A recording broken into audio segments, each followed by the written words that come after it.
परिक्रमा वाले भी आते हैं ना।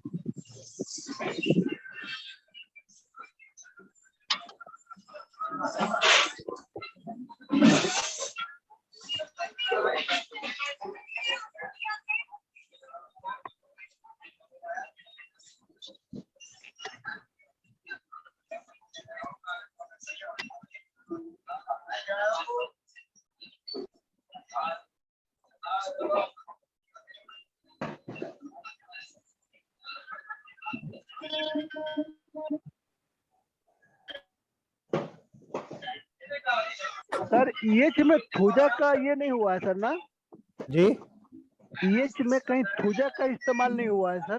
क्यों नहीं हुआ सर? वेनवर्न को आपने क्या पढ़ा जी? वेनेरियो वन में जी, नमस्ते सर। वेनेरियो वन में हुआ है ना सर?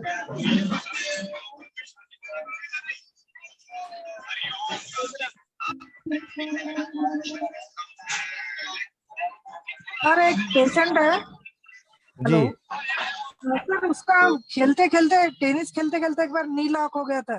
जी, तो अभी सर वो कुछ ज्यादा एक्सर्शन कर लेता है, कुछ कर लेता है तो उसका अचानक ही नी लॉक हो जाता है और वो 2-4 घंटे के लिए आराम बिल्कुल ऐसा हो जाता है। तो इसके आप लिए उसको अपन C11 वेनवन जी सबसे बेस्ट प्रोटोकॉल है। आप जनरल टॉनिक में S6C6Y डाल के दीजिए थर्ड डाइल्यूशन में, और साथ में C11 वेनवन जी दीजिए और आल पेन की और आयल का कंप्रेस कराइए, हार्ड कंप्रेस कराइए आप उसको। C11 वेनवन जी D4 में। नमस्कार सर। D6 में दीजिए ना।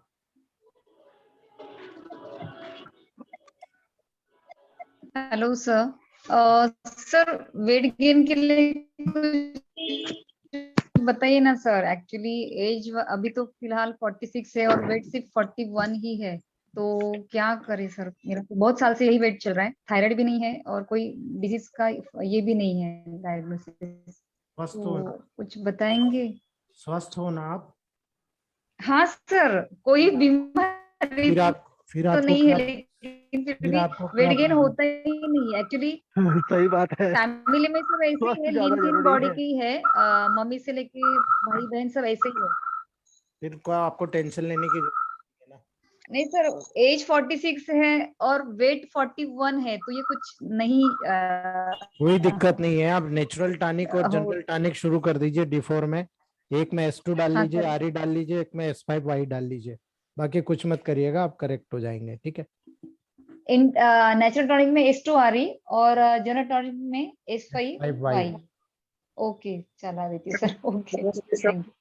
नमस्ते मैडम।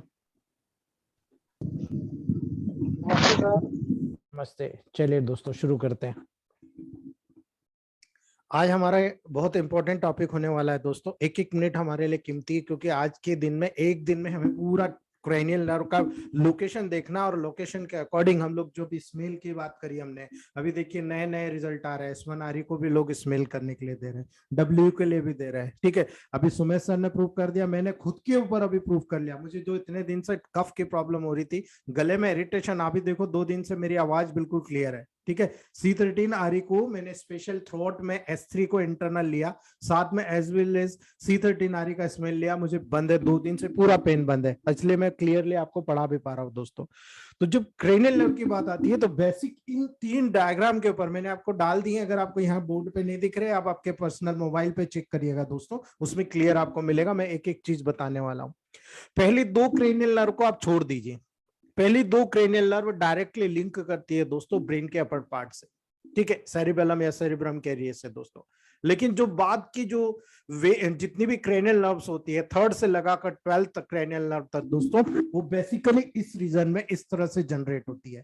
क्योंकि इसमें टाइम लगता है, इसीलिए मैंने पहले से डायग्राम बना लिया, अन्यथा मैं आपको डायरेक्ट डायग्राम बना के भी बता सकता हूं दोस्तों। जब क्रेनियल नर्व की बात आती है दोस्तों, तो हम लोगों को बहुत सारी चीजें हमको पता होना चाहिए। कि बहुत बार यहाँ पर क्रेनियल नर्व जो होती है बहुत तेजी के साथ हमें रिजल्ट दे सकती है दोस्तों। स्पाइनल नर्व होती है, स्पाइनल नर्व भी हमें बहुत तेजी के साथ रिजल्ट दे सकती है, हमने स्पाइनल कॉर्ड में देख लिया। लेकिन अगर जब ब्रेन की बात आती है तो ब्रेन में हम लोगों को दोस्तों डायंसिफेलॉन, प्रोजेंसिफेलॉन, ठीक है, मेसेंसिफेलॉन के एरिया में, यानी बाहरी, सेंट्रल और मिडिल पार्ट के लेवल पर जब जाते हैं दोस्तों तो हमें क्रेनियल के लेजन पर क्रेनियल बोन हमको नजर आती है दोस्तों। क्रेनियम वो बोन होती है जिसके अंदर हमको क्रेनियल बोन देखने को मिलती है, क्रेनियल नर्व देखने को मिलती है दोस्तों। क्रेनियल ब्रेन से रिलीज होती है दोस्तों और पर्टिकुलर छोटे छोटे न्यूक्लियाई के माध्यम से रिलीज होती है और न्यूक्लियाई वहां पर ट्रावर्स करता है। अगर हमें एग्जैक्ट लोकेशन पता चल गया ना कि पर्टिकुलर जो न्यूक्लियाई होता है वहां पर है और उसका क्रेनियल नर्व जो होता है यहां से निकल रहा है और उसका एग्जैक्ट लोकेशन हमको मालूम पड़ गया, ये पूरा एग्जैक्ट लोकेशन है दोस्तों। मैं आपको पूरा डिटेल बताने वाला हूं कि इसको आप कैसे स्टिमुलेट कर सकते हो और कैसे डायरेक्टली स्टिमुलेट करके दोस्तों वहां पर आप जो भी साइन आपको पैदा करना है, जो रिजल्ट आपको पैदा करना, आप कैसे कर सकते हो दोस्तों। ये सारी चीज आज आपको बताने वाला हूं। तो दोस्तों जो नर्व डायरेक्टली ब्रेन से अराइज होती है दोस्तों, including brain stem, brain stem के साथ की भी दोस्तों। और ब्रेन स्टेम क्या होता है आपको क्लियर पता है दोस्तों, ये है आपका मिड ब्रेन, ये आपका पोन्स, ये मेडुला, 3 पार्ट होता है जो ब्रेन स्टेम के रूप में वहां पर डेवलप होता है दोस्तों। तो जो क्रेनियल नर्व की नबरिंग होती है ना, वो फ्रंट, ये फ्रंट पार्ट है, ये लेटरल पार्ट है दोस्तों, ठीक है। ये जो ब्रेन का ये फ्रंट पार्ट है और ये लेटरल पार्ट है। लेटरल साइड से कैसे आ रही है, फ्रंट से कैसे आ रही है, दोनों चीज में यहाँ पर आपको बताने वाला हूं दोस्तों। तो जब डायरेक्टली ब्रेन से अराइज होगी दोस्तों तो उसकी नंबरिंग जो होती है ना वो फ्रंट टू बैक होती है, यानी आगे से लगाकर पीछे की साइड जाती है दोस्तों। तो यहाँ पर उसके अकॉर्डिंग उसको दोस्तों हम लोग सामने से पीछे की तरफ उसका नाम देते हैं। पहले 2 क्रेनियल नर्व होती है ना दोस्तों, डायरेक्ट सेरेब्रम से अराइज होती है, डायरेक्ट सेरेब्रम से अराइज होती है दोस्तों। और बाकी के जो नर्व होती है दोस्तों, यानी 3rd to 12, यानी बाकी के 10 जो नर्व्स होती है वो डायरेक्टली ब्रेन स्टेम से निकलती है दोस्तों। और जब ब्रेन स्टेम से निकलती है और न्यूक्लियस उसका ब्रेन स्टेम पर होता है तो हमको अगर एग्जैक्ट लोकेशन मालूम पड़ जाए, एग्जैक्ट लोकेशन के अकॉर्डिंग वो कौन से पार्ट को वहां पर काम करती है, कौन से पार्ट को लेवल को मेंटेन करती है, हमें देखने की जरूरत नहीं पड़ेगी दोस्तों, क्योंकि हम लोगों के पास अब हथियार हो गए। हमारे सारे लोगों के माइंड चलने लग गए, हमारे ग्रुप के दोस्तों, और हमारे सारे लोगों के माइंड चलने लग गए। देखो अब सुमेश सर ने प्रूव कर दिया, सुरेश सर ने प्रूव कर दिया, गांधी सर की बात मानो, C3Y से उन्होंने कोरोना के लेवल पर जिनका सेंसेशन लॉस हो गया था दोस्तों, उनको भी उन्होंने सेंसेशन ला दिया। तो ये चीजें हमको देखने को मिली दोस्तों, हम लोगों को यहाँ पर ये चीजें सीखने को मिली कि कहां पर क्या यूज करना है दोस्तों। इसीलिए जब क्रेनियल नर्व आपकी बात आती है दोस्तों तो मसल्स हो जाए, सेंस ऑर्गन्स हो जाए, हेड हो जाए, हमारा नेक हो जाए, हमारा थॉरेक्स हो जाए, हमारे एब्डोमेन रीजन को डायरेक्टली ब्रेन से कनेक्ट करने का काम करती है। यही नहीं, रेस्पिरेटरी हो, डाइजेस्टिव हो, जेनिटल ट्रैक्ट हो दोस्तों, अगर हमें पता है कि ये पर्टिकुलर क्रेनियल नर्व फलाने ट्रैक के माध्यम से फलाने ऑर्गन को वहां पर दोस्तों अगर डायरेक्टली कनेक्ट करती है दोस्तों, तो कुछ एक्सेप्शन को छोड़कर, कुछ चीजों को छोड़कर हम लोग डायरेक्टली इंडिकेट करते हैं हाँ ये कांटेक्ट करती है, और हम केवल और केवल उस पर्टिकुलर रीजन को जो डिसफंक्शन हुआ है उसको केवल एक्सटर्नल एप्लीकेशन से ही ठीक कर सकते हैं। एक्सटर्नल, हम इंटरनल की बात ही नहीं कर रहे हैं, हम केवल एक्सटर्नल की बात कर रहे हैं दोस्तों। तो हमें सिंपल, हम लोगों ने स्पाइनल कॉर्ड में सारी चीज पढ़ ली, फिर भी मैं थोड़ा सा रिवीजन करता हूं दोस्तों। हम लोग बॉडी के लेवल से जानते हैं कि सेंसरी यानी एफरेंट नर्व होता है दोस्तों, जो पेरिफेरी से ब्रेन में इंफॉर्मेशन को कैरी करने का काम करता है। क्लियर है, हमें सभी लोगों को क्लियर है कैसे होता। तो फिर मोटर का क्या होता है, इफरेंट नर्व ब्रेन से पेरिफेरी में इंफॉर्मेशन को कैरी करने का काम करता है दोस्तों, ये हमें पता है। लेकिन मिक्स्ड नर्व भी होती है, ये भी हमें पता है, यानी जो सेंसरी और मोटर दोनों काम करती है दोस्तों। दिस इज द फंक्शंस, यहां पर जितनी क्रेनियल नर्व है sensory as well as motor का काम भी कर रही है दोस्तों, यानी इसमें कुछ सेंसरी है और कुछ मिक्स नर्व होती है दोस्तों। यही चीज आज हम यहाँ समझने वाले हैं, और ये समझने वाले हैं कि इनका इंटरकनेक्शन कहाँ कहाँ है दोस्तों। तो जब हम इस रीजन पे जाते हैं तो हमें दोनों चीज देखना पड़ता है दोस्तों। कुछ लोगों का कहना है कि केवल आप एक्सटर्नल अप्लाई करके भी बहुत सारे रीजन को करेक्ट कर सकते हो, बिल्कुल सही है दोस्तों। मैक्सिमम कंटेंट हमारा जब देखने को मिलता है तो वहां पर हम लोग बहुत सारी चीजों को कलेक्ट करते हैं दोस्तों। लेकिन जब बात आती है टेबल प्रैक्टिस की तो हमें समझना में थोड़ा सा डिफिकल्टी होती है दोस्तों। लेकिन यहाँ हम दोनों चीज क्लियर करने वाले हैं दोस्तों। यहां पर क्या इंपॉर्टेंस है, यहां पर बहुत इंपॉर्टेंस है दोस्तों ये जानना कि क्रेनियल नर्व ब्रेन स्टेम में कहां से पास हो रही है, कहां से न्यूक्लियस पॉइंट है, और उस न्यूक्लियस पॉइंट से जहां से पास हो रही है क्रेनियल नर्व के जो न्यूक्लियाई है, अगर वहां पर किसी प्रकार का कोई डिजनरेशन होता है या किसी प्रकार का डिसफंक्शन होता है या कोई ट्यूमर बनता है या कोई लीजन होता है दोस्तों, तो वहां पर कौन कौन सी क्रेनियल नर्व ब्रेन स्टेम के कौन कौन से पार्ट को अटैक करेगी, कौन कौन से पार्ट के सेंसेशन को ब्लॉक करेगी, अगर हमको ये पता लग गया तो हम केवल उस पार्ट को स्टिमुलेट करके, पर्टिकुलर उस पार्ट से रिलेटेड मेडिसिन को स्टिमुलेट करके, स्टिमुलेशन देकर हम सारा काम कर सकते हैं दोस्तों।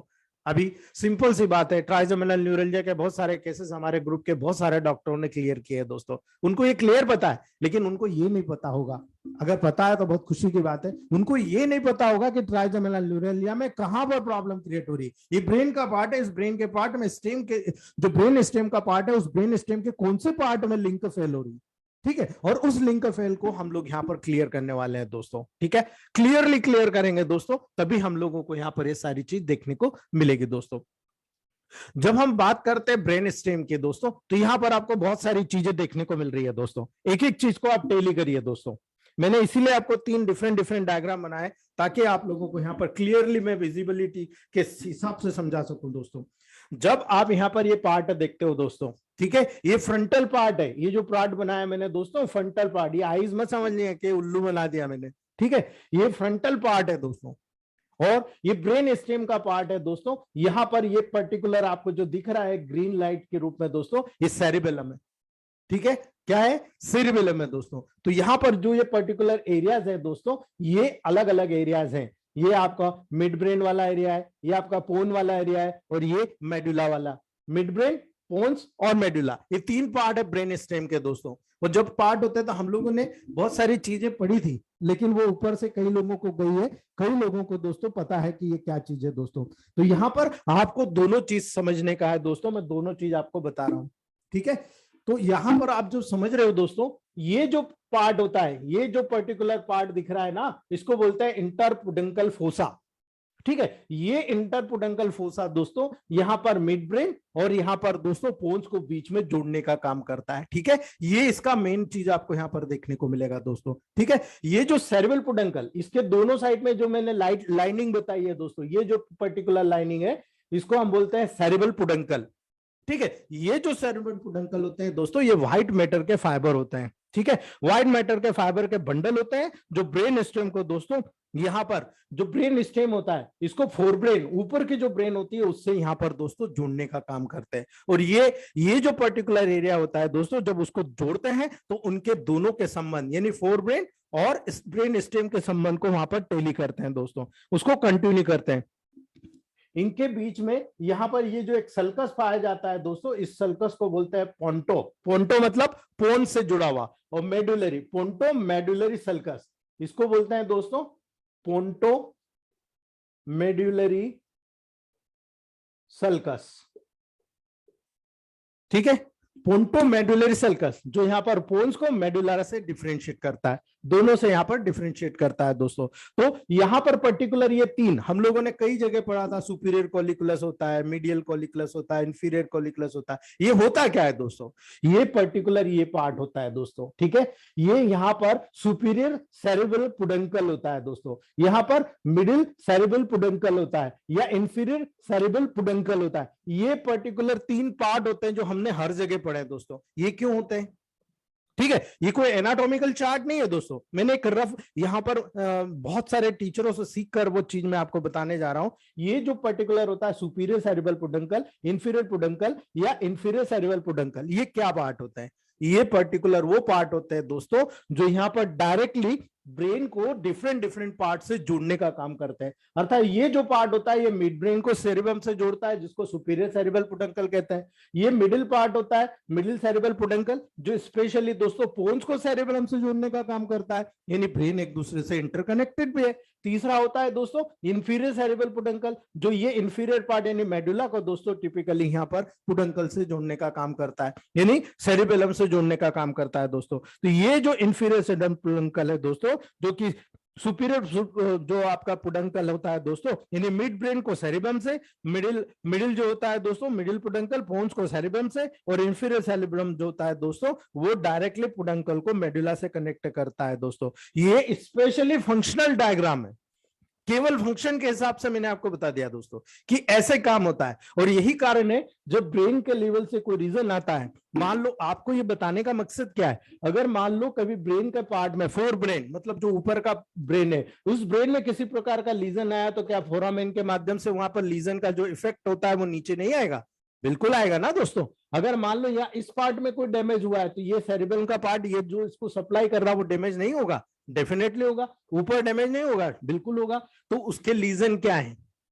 क्या ट्यूमर हो रहा है, कोई इन्फेक्शन हो रहा है, या किसी प्रकार का वहां पर इंसिडेंट मतलब एक्सीडेंट हुआ उसके कारण कोई चोट लगी, क्या चीज हो रही है वो यहाँ पर आपको डिपेंड कराएगा और वही बताएगा आपको कि हाँ यहाँ पर कोई इन्फ्लामेशन हुआ है, कोई वहां पर ब्रेन स्टेम के लेवल पर जो वहां पर क्रेनियल नर्व का जो कनेक्शन है वो हमको देखने को मिलता है और वो डायरेक्टली इंडिकेट करता है कि हाँ साहब यहाँ पर जो ये फंक्शंस है ये डायरेक्टली लिंक हो रहे हैं फलानी चीज से दोस्तों। तो यहाँ पर हमको छोटी छोटी सी चीज आपको देखने को मिलेगी, वो डायरेक्टली यहाँ पर आपको सीखने को मिलेगा दोस्तों। और जब हम internal as well as external का इसका उपयोग करेंगे ना तो हमारे रिजल्ट बहुत फास्ट होने वाले हैं दोस्तों। जो ग्रुप में दिख रहा है, इमोशन दिख रहा है कि हाँ हम लोग ये काम बहुत तेजी के साथ कर रहे हैं दोस्तों। तो फर्स्ट और सेकंड क्रेनियल नर्व को छोड़ दिया जाए दोस्तों तो बाकी की क्रेनियल नर्व से डायरेक्टली हम लोगों को यहाँ पर स्थान देखने को मिलता है दोस्तों।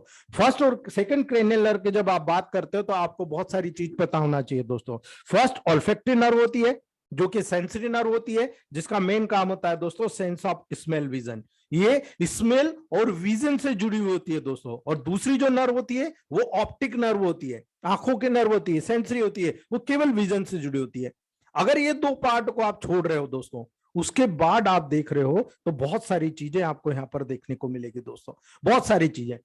जब इस डायग्राम, ये लेटरल पोर्शन है ठीक है, और ये फ्रंटल बिल्कुल सामने वाला, तो दोस्तों जो यहाँ पर इंटरपुडेंटल फोसा होता है उसके ऊपर यहाँ पर न्यूक्लियस होते हैं दोस्तों। और वो न्यूक्लियस यहाँ पर दोस्तों थर्ड जो क्रेनियल नर्व होती है दोस्तों वो थर्ड क्रेनियल नर्व यहां से निकलती है। यहां पर एक बात बहुत इंटरेस्टिंग है दोस्तों जो आपको जानना चाहिए, इन तमाम क्रेनियल नर्व में से केवल एक नर्व होती है, हमने पढ़ा था दोस्तों अगर आपको याद हो कि ये पोस्टीरियर रूट से निकलती है और इंटीरियर में आकर दोस्तों पूरा वाइब्रेशन करती है ठीक है।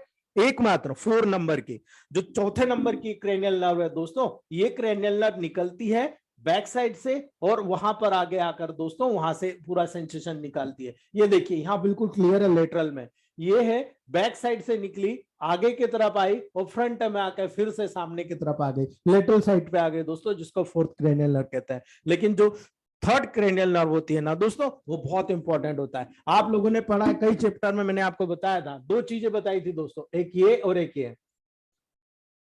सुपीरियर कॉलिकुलस नाम सुना होगा आपने, और इंफीरियर कॉलिकुलस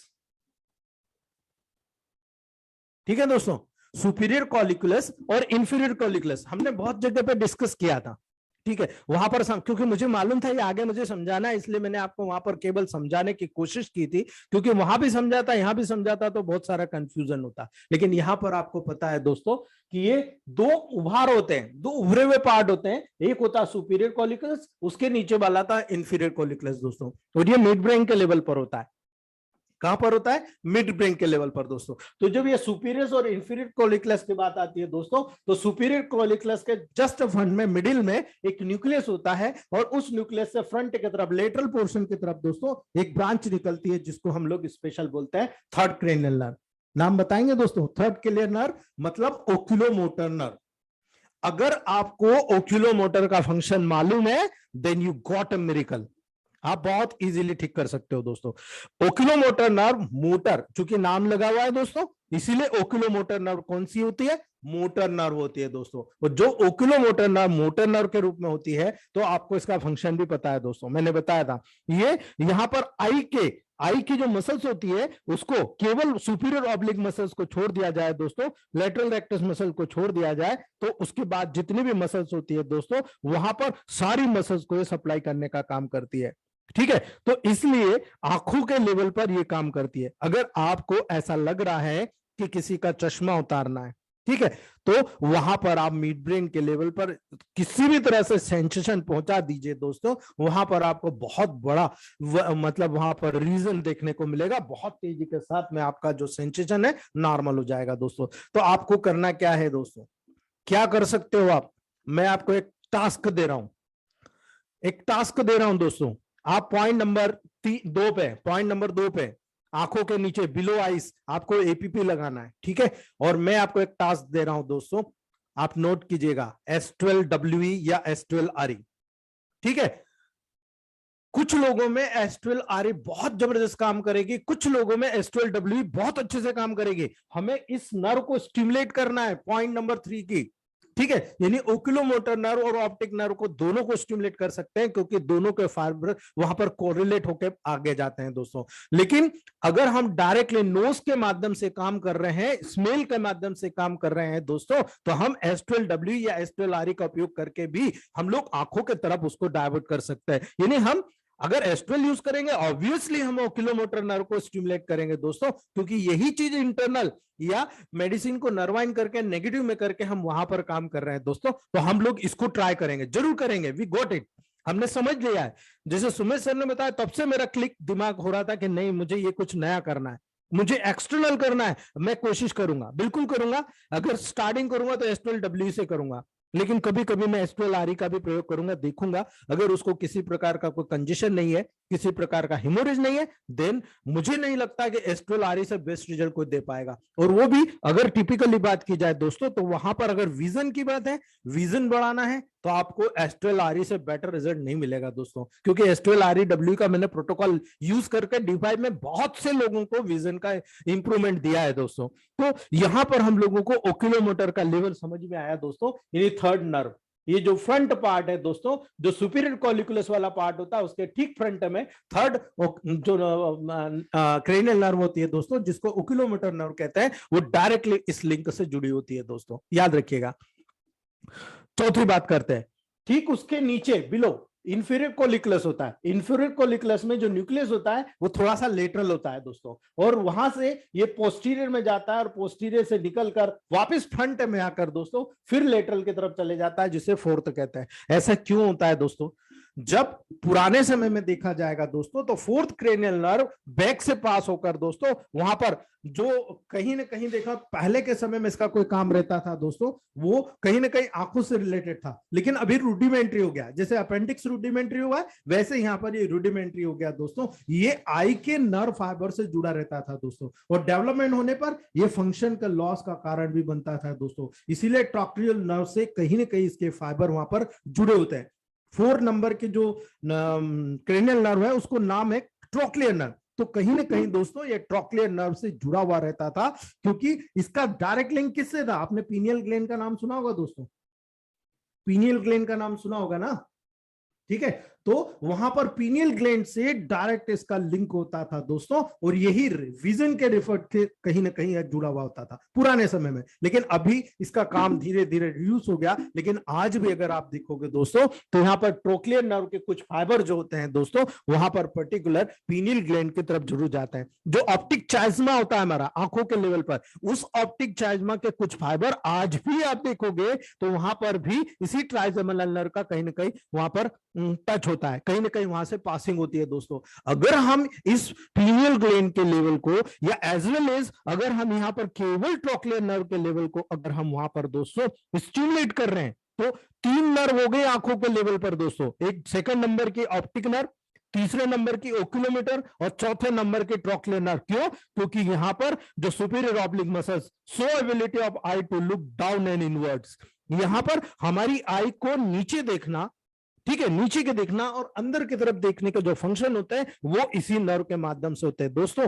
याद करिए, कुछ लोग होते हैं डेढ़िए होते हैं, डेढ़िए मतलब देख, वो हमको लगता है हमको देख रहे हैं, वो देख उधर रहते हैं, उधर देखते हैं तो हमको लगता है कि नहीं हमको देख रहे हैं, ठीक है। ऐसी कंडीशन में भी दोस्तों अगर हम इस ट्रोक्लियर नर्व के लेवल को मेंटेन कर दें, तो हम डेफिनेटली दोस्तों, मुझे नहीं लगता कि हम वहां पर कुछ चीज को ठीक नहीं कर सकते। हम उसको भी ठीक कर सकते हैं, लेकिन हमें वहां पर देखना पड़ेगा कि उसका डैमेज कितना है, ठीक है। इसीलिए आप जिस साइड में, मान लो इस साइड में ज्यादा है तो इस साइड आरी लगाइए, आप ऑटोमेटिक देखेंगे वो उस साइड चले जाएगा। अगर इस साइड कम है, आप इस साइड रिलैक्स कराइए, वाई लगाइए दोस्तों, तो वहां पर आपको बहुत शानदार रिजल्ट देखने को मिलेंगे। मैं प्रैक्टिकल करना शुरू कर दिया हूं दोस्तों, ये रीजन मुझे कम से कम 1.5 महीना हो गया, मैंने 2 पेशेंट्स को लेवल पर यूज करना शुरू कर दिया है। और सबसे बड़ी चीज होती है, they got a miracle with vision, उनको दिखने लग गया है। ये हमारे लिए सबसे बड़ी बात है दोस्तों। They both are positive of corona and mucormycosis, उस लेवल पर हमको वहां पर रिजल्ट आना शुरू हो गया दोस्तों। They got a healthy state, वो हेल्दी स्टेट मेंटेन कर रहे हैं अपने आप को, बहुत ज्यादा इम्यूनिटी जो वीक थी उनकी बहुत ज्यादा कमजोर, जरा सा मूवमेंट में थक जाते थे, तो बहुत अच्छा फीलिंग करने लग गए हैं दोस्तों। तो ये इसी लेवल पर फीलिंग हो रही है जिस लेवल पर हम काम कर रहे हैं दोस्तों। लेकिन स्मेल ने मैंने नहीं दिया दोस्तों, मैंने केवल पॉइंट नंबर 2 और पॉइंट नंबर 3 के लेवल पर आरी का अप्लाइशन और एपीपी का अप्लाई किया था और इंटरनल मेडिसिन। लेकिन अब मैं नेक्स्ट टाइम जब भी आएगा उसको मैं वहां पर इन तीनों 3-4 को नर्व को स्टिमुलेट करने का काम करूंगा दोस्तों। तो डेफिनेटली मुझे बहुत ही अच्छे रिजल्ट मिलेंगे और ऐसी कंडीशन में मैं एस्ट्रल आरी का प्रयोग जरूर करूंगा दोस्तों। आई गॉट, बहुत बढ़िया सुमेश सर, आपने मेरे मतलब माइंड को एग्रेवेट कर दिया बहुत तेजी के साथ।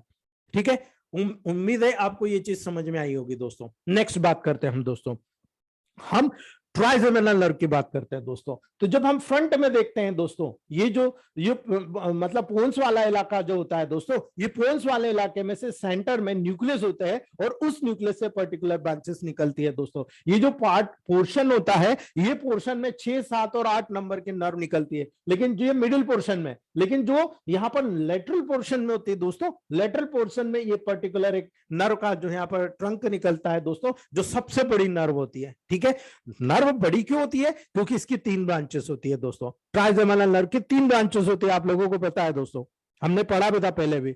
जब ट्राइजेमिनल नर्व के 3 ब्रांचेस के बारे में जानोगे दोस्तों, तो यहाँ पर 3 ब्रांचेस होती है। एक ब्रांचेस होती है सीधे ऑप्थेल्मिक नर्व को जाती है, दूसरी ब्रांचेस होती है जो डायरेक्टली मैक्सिलर रीजन को जाती है, तीसरी ब्रांचेस होती है दोस्तों वो डायरेक्टली मीडियल मतलब मेडुला के लेवल पर जाती है दोस्तों। लेकिन यहाँ पर थोड़ा सा बात चेंज है दोस्तों, पहले और दूसरी नर्व दोनों सेंसरी नर्व थी, तीसरी नर्व मोटर, चौथी नर्व मोटर, लेकिन जो 5वीं नर्व होती है दोस्तों यानी ट्राइजेमिनल नर्व, ये दोनों होती है यानी मिक्स्ड होती है। ये जो पर्टिकुलर पार्ट है दोस्तों, ये ऑप्थेल्मिक मैक्सिलरी मैंडिबुलर जो पार्ट है, ये सेंसरी पार्ट है दोस्तों। ठीक है, ये सेंसेशन ले जाने वाले, तो why we are not use it. हम लोग ट्राइजेमिनल न्यूरल्जिया में देखते हैं, फेशियल पैरालिसिस में देखते हैं, आप क्या करते हो दोस्तों? ठीक है ना, आप वहां पर facial nerve as well as trigeminal nerve दोनों को स्टिमुलेट कर देते हो दोस्तों। तो जब आपको ट्राइजेमिनल नर्व की बात आती है दोस्तों, तो आप ये बहुत अच्छे से जानते हो, ये trigeminal nerve provide sensation to face and control muscle for chewing. जो मैस्टिकेशन की जो मसल्स होती है, चीविंग की जो मसल्स होती है दोस्तों, उसको कहीं ना कहीं वहां पर उसको रिलेटेड होती है, वो काम कराने का काम करती है दोस्तों। तो यहां पर जब आप देख रहे हो, उसके जस्ट नीचे आप देख रहे हो एक फाइबर यहां से बाहर निकला है। इसी सेंसरी के साथ में एक फाइबर बाहर की तरफ निकलता है जो मोटर फाइबर के नाम से जाना जाता है, और जो मैस्टिकेशन की जो मसल्स होती है दोस्तों, उस मैस्टिकेशन के मसल्स को मूवमेंट कराने का काम करता है। तो ये हम लोगों को देखने को मिला कि ट्राइजेमिनल नर्व का कितना बड़ा रोल हमको यहाँ पर देखने को मिला। 5th क्रेनियल नर्व का 3 ब्रांचेस, जो एक ऑप्थेल्मिक लेवल पर जाती है ऊपर के साइड फ्रंट में, एक मैक्सिलर यानी ये ऊपर वाले जबड़े को, एक मैंडिबल मतलब नीचे वाले जबड़े को। तो दोस्तों हम लोगों को अगर ऊपर वाले जबड़े में काम होता है तो ये फ्रंट आंखों के लेटरल साइड से आप अप्लाई करा दीजिए, S1 आरी तुरंत बंद हो जाएगा। अगर मैंडिबुलर रीजन नीचे वाले दांत में आता है, S1 आरी लगा दीजिए आप। ठीक है, और अंदर इंटरनल होता है C3, C4, VER1, 3 में से एक, या आप WE डायरेक्ट WE D1 से 5 ड्रॉप लेकर आप केवल कॉटन में वहां लगा दीजिए। इमीडिएट आप काउंट कर लीजिए 10 minutes, after 10 minutes there is no pain. Somebody can prove it. कुछ लोगों ने प्रूव किया है दोस्तों इसको, हमारे ग्रुप में काफी लोग हैं ऐसे जो प्रूव किए हुए हैं दोस्तों इस चीज को। तो ये हमें उम्मीद है कि ये चीज आपको समझ में आई होगी दोस्तों। छठी बात करते हैं दोस्तों, एब्डसेंट, जो हमारी आंखों को बाहर ले जाने का काम करती है दोस्तों, यानी कंट्रोल रेक्टर, जो लैटरल रेक्टर मसल्स है, सो एबिलिटी टू टूक आउटवर्ड्स, जो हमें बाहर ले जाने का काम करती है दोस्तों।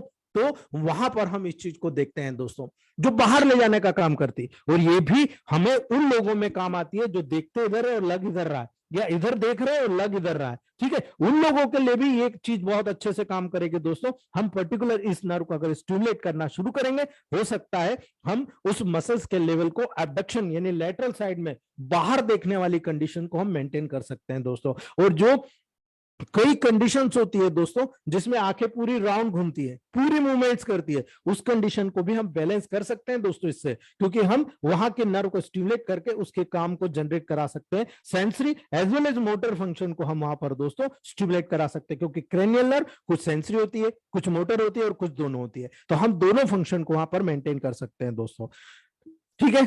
तो ये जो छठी नर्व होती है दोस्तों, ये जो पर्टिकुलर पार्ट होता है, ये जो पर्टिकुलर पार्ट आपको दिख रहा है दोस्तों, यहां पर जो मिडिल पोर्शन और लेटरल पोर्शन, अगर मिडिल पोर्शन की बात करें दोस्तों, तो ये जो पर्टिकुलर यहां पर जो पर्टिकुलर रीजन दिखता है, ये न्यूक्लियस जो होता है ना दोस्तों, ये न्यूक्लियस ऊपर पॉइंट में है, ठीक है, और वहां से नीचे के साइड निकलकर बाहर आते हैं दोस्तों। तो जो मिडिल पार्ट से बिल्कुल सेंटर पॉइंट जो होता है दोस्तों, इस सेंटर पॉइंट से अगर दोनों साइड देखोगे तो ये पिरामिड्स कहलाते हैं, हम लोगों ने पढ़ा है दोस्तों, आगे हम पढ़ेंगे। जो यहाँ पर दो पार्ट होते हैं, दोनों पार्ट होते हैं पिरामिड्स के रूप में, और उन पिरामिड्स के दोनों साइड में जो पार्ट होते हैं उनको ओलिव पार्ट कहते हैं।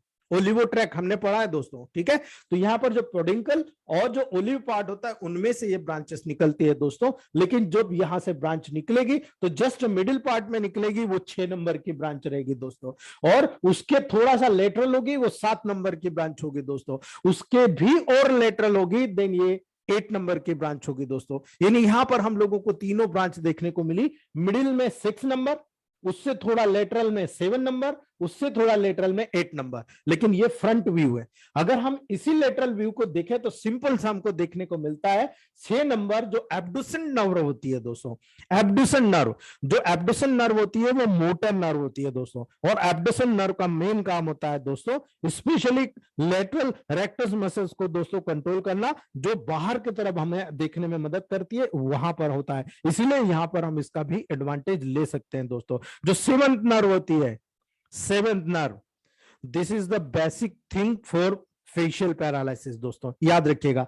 ये जो मिडिल पोर्शन में 7th नर्व निकल रही है, जिसको हम फेशियल नर्व कहते हैं दोस्तों, आप लोगों को पता है ये फेशियल जो एक्सप्रेशन वाली बात होती है, जो आपके फेस रीजन पे जितने भी पैरालिसिस के डिपेंड होता है, वो इसी से लिंक होते हैं दोस्तों। यानी control muscles of facial expression accept in chewing, जो चीविंग की जो मसल होती है चबाने की, उनको छोड़कर जितना भी फेशियल एक्सप्रेशन होता है दोस्तों, जैसे टेस्ट हुआ, लेक्रामल ग्लैंड, सैलिवरी ग्लैंड के जितने फंक्शन होते हैं दोस्तों, उनको डायरेक्टली आप लिंक करते हो, डायरेक्टली उनसे लिंक होती है। और यही कारण है जब S1RE को आप स्मेल करने को कहते हो, सैलिवेशन कम हो जाता है। क्यों होता है कम? क्योंकि फेशियल नर्व को आप डायरेक्टली स्टिमुलेट कर रहे हो दोस्तों। तो यहां पर जब पर्टिकुलर चीज होगी दोस्तों, तो यहां पर आपको लेटरल पोर्शन में देखना पड़ेगा कि एक एब्डक्शन नर्व 6 नंबर, उसके बाद में फेशियल नर्व, और जो आखिरी में आती है दोस्तों वेस्टिबुलोकोक्लर नर्व, जो 8वें नंबर की होती है, वो वेस्टिबुलोकोक्लर नर्व होती है। और ये जो वेस्टिबुलोकोक्लर नर्व, इसको एक नाम दिया जाता है दोस्तों ऑडिटरी नर्व, सुनने की, हियरिंग कैपेसिटी की दोस्तों,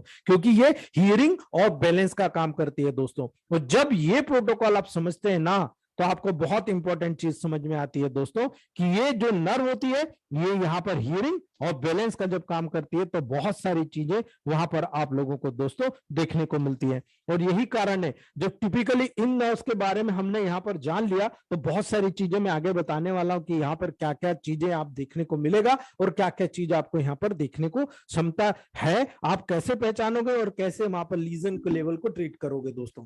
जब यहाँ पर ये 8वां नर्व हो गया दोस्तों हमारा, ठीक है, 6 एब्सेंस, 7वां फेशियल, 8वां वेस्टिबुलोकोक्लर यानी कि ऑडिटरी, तो दोस्तों बचता है 9, 10 और 11, ठीक है। तो ये जो वेस्टिबुलोकोक्लर ऑडिटरी है एज वेल एज सेंसरी है दोस्तों, सेंसरी इंपल्सेस हमको हियरिंग सुनाई देता है इसलिए जुड़ा हुआ है दोस्तों। लेकिन जो यहां पर 9, 10 और 11 यानी थोरैक्स और फेरिंग्स के लेवल पर, टंग के लेवल पर बात होगी दोस्तों, तो ग्लॉसोफेरेंजियल, यहां पर ग्लॉसोफेरेंजियल नर्व जो होगी दोस्तों, ये भी मिक्स्ड होगी, sensory as well as mixed. अगर ये चीज हम समझ गए ना, तो हम लोगों को बहुत सारी चीज समझ में आएगी दोस्तों। ये जो पर्टिकुलर पार्ट है दोस्तों, आप यहां पर देख रहे हो, ये जो पिरामिडल पार्ट है, इस पिरामिडल पार्ट से पहला निकलेगा 9, उसके नीचे निकलेगा 10 और उसके नीचे निकलेगा 11। अब 11 जो निकलेगा तो यहां पर दो पार्ट होंगे दोस्तों, लेकिन एक एक की बात करते हैं। सबसे पहले ग्लॉसोफेरिंजियल नर्व की बात करते हैं। मिक्स्ड होता है, और मिक्स्ड होता है तो ये स्पेशली दोस्तों फेरिंग्स, सोलोइंग के कैनल में जो गैग रिफ्लेक्स होता है, निगलने का या रिफ्लेक्स के दोस्तों test, posterior third of tongue यानी टंग के पोस्टीरियर थर्ड को, टॉन्सिल्स को और मिडिल ईयर को दोस्तों वहां पर अपना पूरा सपोकेशन देता है, पूरा सपोर्ट देता है दोस्तों। तो जब इस प्रकार है तो क्या आपके पास अगर पोस्टीरियर टंग का कोई कैंसर आता है तो क्या आप यहां पर उपयोग कर सकते हो दोस्तों? आप C13 डब्ल्यू को डायरेक्टली यूज करके देखिएगा, मुझे उम्मीद है हमें बहुत अच्छा रिजल्ट मिलेगा दोस्तों। C13 डब्ल्यू डायरेक्टली पोस्ट, हमने पढ़ा है टंग कैंसर में, कोई मना नहीं कर सकता कि ये प्रोटोकॉल सूट करेगा नहीं करेगा दोस्तों, ठीक है। तो जब आप पोस्टीरियर थर्ड ऑफ टंग की बात कर रहे हो, टॉन्सिल्स रीजन की बात कर रहे हो दोस्तों, मिडिल ईयर, सुमेश सर आप समझ में आ गया आपको?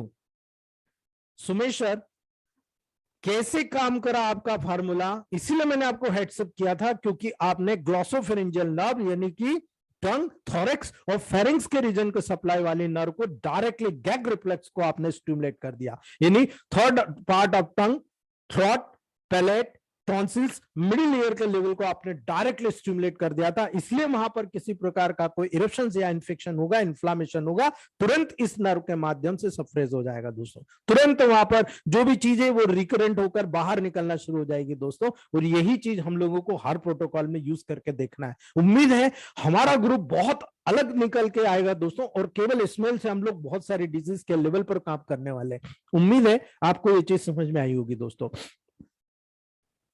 10वें नंबर की बात करते हैं दोस्तों।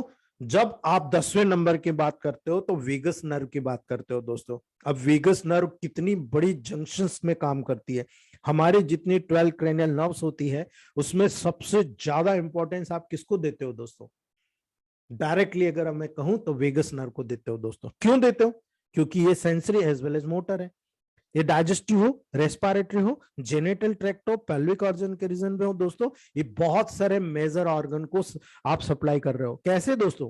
क्यों? क्योंकि ये आपके outer part of year, pinna यानी आपके कान के बाहर, थ्रोट रीजन, गले के रीजन पर, हार्ट के रीजन पर, एब्डोमिनल ऑर्गन्स के जितने भी एब्डोमिनल ऑर्गन होते हैं कहीं ना कहीं लिंक होते हैं दोस्तों उससे।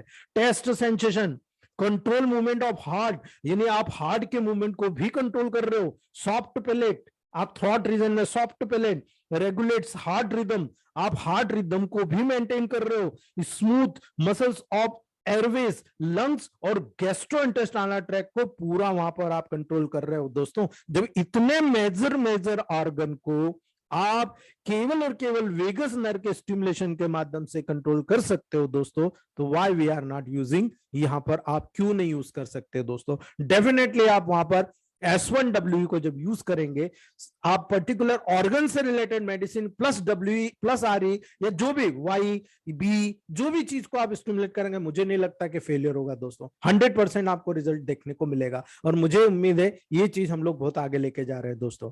उम्मीद है जिस प्रकार से नेबुलाइजर में C5F1W या C5F1P1 का यूज किया जाता है दोस्तों, डेफिनेटली हम बहुत आगे लेकर जा रहे हैं, क्योंकि हम लोग अब सब एक्स्ट्रा माइंडेड हो गए। अब हम लोग नए नए प्रैक्टिकल्स अनुभव लाएंगे, और डेफिनेटली मुझे उम्मीद है आप में से कई लोग ऐसे मैजिकल देने वाले हो दोस्तों। कई बार किसी को फेलियर भी मिलेगा, ऐसा नहीं है। कंफ्यूज नहीं होना, डरना नहीं, करना है, करते नहीं ना, हमने करा जब तो यहाँ पहुंचे दोस्तों। तो जब हम इस नए रीजन पे काम करेंगे तो मुझे उम्मीद है दोस्तों हम बहुत सारी जगह, बस इतना याद रखना, ब्रेन में कंजेशन नहीं होना चाहिए, ब्रेन में हेमोरेज नहीं होना चाहिए। अगर ये हो तो डब्ल्यू का ही उपयोग करना, दूसरी इलेक्ट्रिसिटी का उपयोग नहीं करना दोस्तों, ठीक है। उम्मीद है ये चीज आपको समझ में आएगी। तो जब वेगस नर्व की बात आती है दोस्तों, ये 10 क्रेनियल नर्व जो होती है वेगस नर्व, ये इतने लेवल पर इतने ऑर्गन्स को दोस्तों अटैच करती है, इतने ऑर्गन पर अटैक करती है, इन ऑर्गन से कहीं ना कहीं लिंक करती है। और जब इन ऑर्गन से लिंक करती है तो डेफिनेटली इनसे जुड़े कोई भी लीजन होगा वहां पर वेगस नर्व प्रभावित होगी दोस्तों, क्योंकि यहां पर जब ये sensory as well as motor level पर काम कर रही है दोस्तों, तो यहां पर दोनों आपके जो फाइबर होते हैं, मोटर फाइबर यहां पर दोस्तों पास आउट होता है, और यही कारण है यहां पर बहुत बड़ा रोल आपको देखने को मिलेगा दोस्तों। इसीलिए दोस्तों जब एसेसरी नर्व की बात आती है 11 नंबर दोस्तों, तो एसेसरी नर्व के भी दो पार्ट हो जाते हैं। एक वो पार्ट होता है दोस्तों, ये भी मोटर है, मोटर रिस्पांस करती है दोस्तों, क्योंकि ये मूवमेंट से जुड़ी हुई है। आपको मैं क्लियर बता दूं, अगर आपने शोल्डर नेक स्टीफनेस के लेवल पर, फ्रोजन शोल्डर के लेवल पर काम करना है, then you got accessory nerve. आप एसेसरी नर्व के लेवल पर काम करिए दोस्तों। तो आपको पता होना चाहिए एसेसरी नर्व का फंक्शन कहां से होता है दोस्तों, ठीक है। तो control muscles of the moving head, neck and shoulder, ये तीन पोर्शन के जो मसल्स के मूवमेंट होते हैं वो पूर्ण रूप से एसेसरी नर्व पर डिपेंड करता है। क्यों ऐसा, क्यों? क्योंकि यहां पर दो पोर्शन होता है। एक पोर्शन होता है दोस्तों जो मेडुला से निकलता है, उसे हम बोलते हैं क्रेनियल पार्ट ऑफ मेडुला, ठीक है, cranial part of cerebral tract या सेरिब्रल पार्ट ऑफ क्रेनियल। ये जो पार्ट दिख रहा है दोस्तों, ये मैंने बताया क्रेनियल ब्रांच। ये जो अंदर वाली ब्रांच है दोस्तों, ये क्रेनियल ब्रांच है, और ये जो ब्रांच है स्पाइनल ब्रांच है, जो आगे जाकर इसी फाइबर के लेवल पर, इसी तरफ से वहां पर एक ऊपर का जो रहेगा वो आपका मेडुला का फाइबर रहेगा, नीचे के साइड से दोस्तों वहां पर स्पाइनल कॉर्ड का फाइबर रहेगा, जो दोनों मिलकर वहां पर वर्क करेंगे दोस्तों। तो हेड, नेक और शोल्डर के मूवमेंट को कंट्रोल करता है दोस्तों। इसीलिए मैं आपको कह रहा हूं, अगर ये चीज होती है तो आप जब टेबल प्रैक्टिस करेंगे फ्रोजन शोल्डर के लेवल पर, एस्टेन का आरी के साथ या एस्टेन का डब्ल्यू के साथ आप स्मेल जरूर कराएंगे दोस्तों।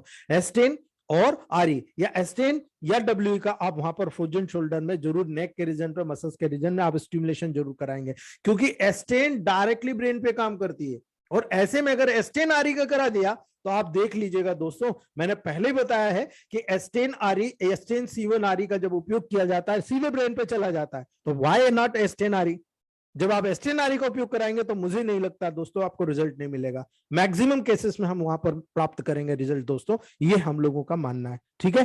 तो ये एसेसरी नर्व का हमने देख लिया। और लास्ट होता है दोस्तों हाइपोग्लोसल नर्व। जो हाइपोग्लोसल नर्व होती है दोस्तों, ये भी मोटर नर्व होती है, ये कंट्रोल टंग मसल्स, ये डायरेक्टली जो टंग मसल्स होती है, टंग की मसल्स होती है दोस्तों, उसको डायरेक्ट कंट्रोल करने का काम करती है। तो जब आप टंग मसल्स के लेवल पर कंट्रोल कर रहे हो तो कहीं ना कहीं इसका लिंक आपको देखने को मिलेगा दोस्तों। ये जो सेंटर पॉइंट है दोस्तों, ठीक है, ये लेटरल पोर्शन में सेंटर पॉइंट है दोस्तों, या हम यहां से ये देखें 12 नंबर, ठीक है। ये जो पिरामिडल एरिया होता है, जो ओलिवल एरिया होता है दोस्तों, तो पिरामिड में से आपको 9, 10, 11 दिख रही है, लेकिन ओलिव वाला एरिया में से दोस्तों 12 नंबर की क्रेनियल नर्व वहां से बाहर निकलती है, और जो मेन काम करती है दोस्तों वो पर्टिकुलर यहां पर टंग के रीजन पे काम करती है। तो दोस्तों जब हम यहां पर पर्टिकुलर, इसका बताने का मकसद क्या है दोस्तों, ठीक है, यहां पर बताने का मकसद ये है दोस्तों कि अगर मान लो आपको किसी एक पार्ट में, नर्व के एक एरिया में, मान लो अगर यहां पर कोई पार्ट हुआ है, तो ये जितने भी लेवल पर कंट्रोल करता है दोस्तों, तो आप देखोगे थर्ड और फोर्थ क्रेनियल नर्व जो होती है कहां काम कर रही है, आप वहां देखोगे। अगर यहाँ कोई लीजन होता है, इन्फ्लामेशन होता है, डैमेज होता है, तो पर्टिकुलर वो पार्ट, ऊपर का पार्ट प्रभावित होगा, लेकिन जो नीचे का पार्ट थोड़ा मोटा लिंक है वो भी यहां से अफेक्टेड हो जाएगा। तो आपको पता है कि थर्ड और फोर्थ का क्रेनियल नर्व का कौन सा पार्ट कहां पर कंट्रोल करता है। अगर वो कंट्रोल सिस्टम को आपको स्टिमुलेट करना है तो इमीडिएट आपको स्टिमुलेट करना पड़ेगा, और जब इमीडिएट स्टिमुलेट करोगे तो internal as well as smell के रूप में या एक्सटर्नल एप्लीकेशन के रूप में वहां पर आप यूज करोगे, आपको बहुत अच्छा रिजल्ट मिलेगा दोस्तों। इसी प्रकार से अगर मान लो 6, 7 और 8 के लेवल पर आपको देखने को मिल रहा है डैमेज, अब अगर 6 और 7 में अगर डैमेज हो रहा है दोस्तों, तो पोन्स और मोडिला में प्रॉब्लम हो जाएगी दोस्तों, क्योंकि ये डायरेक्टली लिंक होते हैं दोस्तों, ठीक है। पोन्स और मेडुला, पोन्स से निकल रहा है न्यूक्लियस, और आगे की तरफ मेडुला के फ्रंट पार्ट से दोस्तों ये बाहर की तरफ निकलता है। तो यहां पर भी प्रॉब्लम, यहां पर भी प्रॉब्लम आपको दोनों रीजन पे देखने को मिलेगा। तो आपको ये पता है कि अगर कोई भी एमआरआई के रिपोर्ट में या ब्रेन के सीटी के रिपोर्ट में आपको ये देखने को मिल रहा है कि वहां पर पोन्स में प्रॉब्लम है या मेडुला में या केवल पोन्स में, कौन सी नर्व के लेवल पर प्रॉब्लम है, तब आपको डायरेक्टली लिंक हो जाएगा कि इसको प्रॉब्लम इसके कारण हो रही है दोस्तों। ये चीज हमको समझने का। अगर मान लो 7 और 8 में हो जाए दोस्तों, तो जो पोंटो मेडुलरी जंक्शन या सल्कस है वहां पर प्रॉब्लम हो गई है, यानी ये जो पोंटो मेडुलरी सल्कस, ये जो सेंटर पॉइंट है दोस्तों, जो दोनों को पृथक करता है, डिवाइड करता है, यहां पर कोई कंप्लेन आ गई दोस्तों, तो डेफिनेटली उसी से रिलेटेड प्रॉब्लम्स वहां पर हमको देखने को मिलती है दोस्तों। यानी कहीं पर भी आप जाओगे, अगर मेडुलर रीजन में कोई इन्फेक्शन हो गया दोस्तों, तो आप मान लो 12th क्रेनियल नर्व के लेवल पर हुआ तो क्या होगा दोस्तों, ठीक है। अगर 12th नर्व पर हुआ तो आपको पता है हाइपोग्लोसल नर्व है, हाइपोग्लोसल नर्व पे अगर कोई प्रॉब्लम होगी तो क्या होगा, क्या टंग का मूवमेंट होगा दोस्तों, नहीं होगा ना।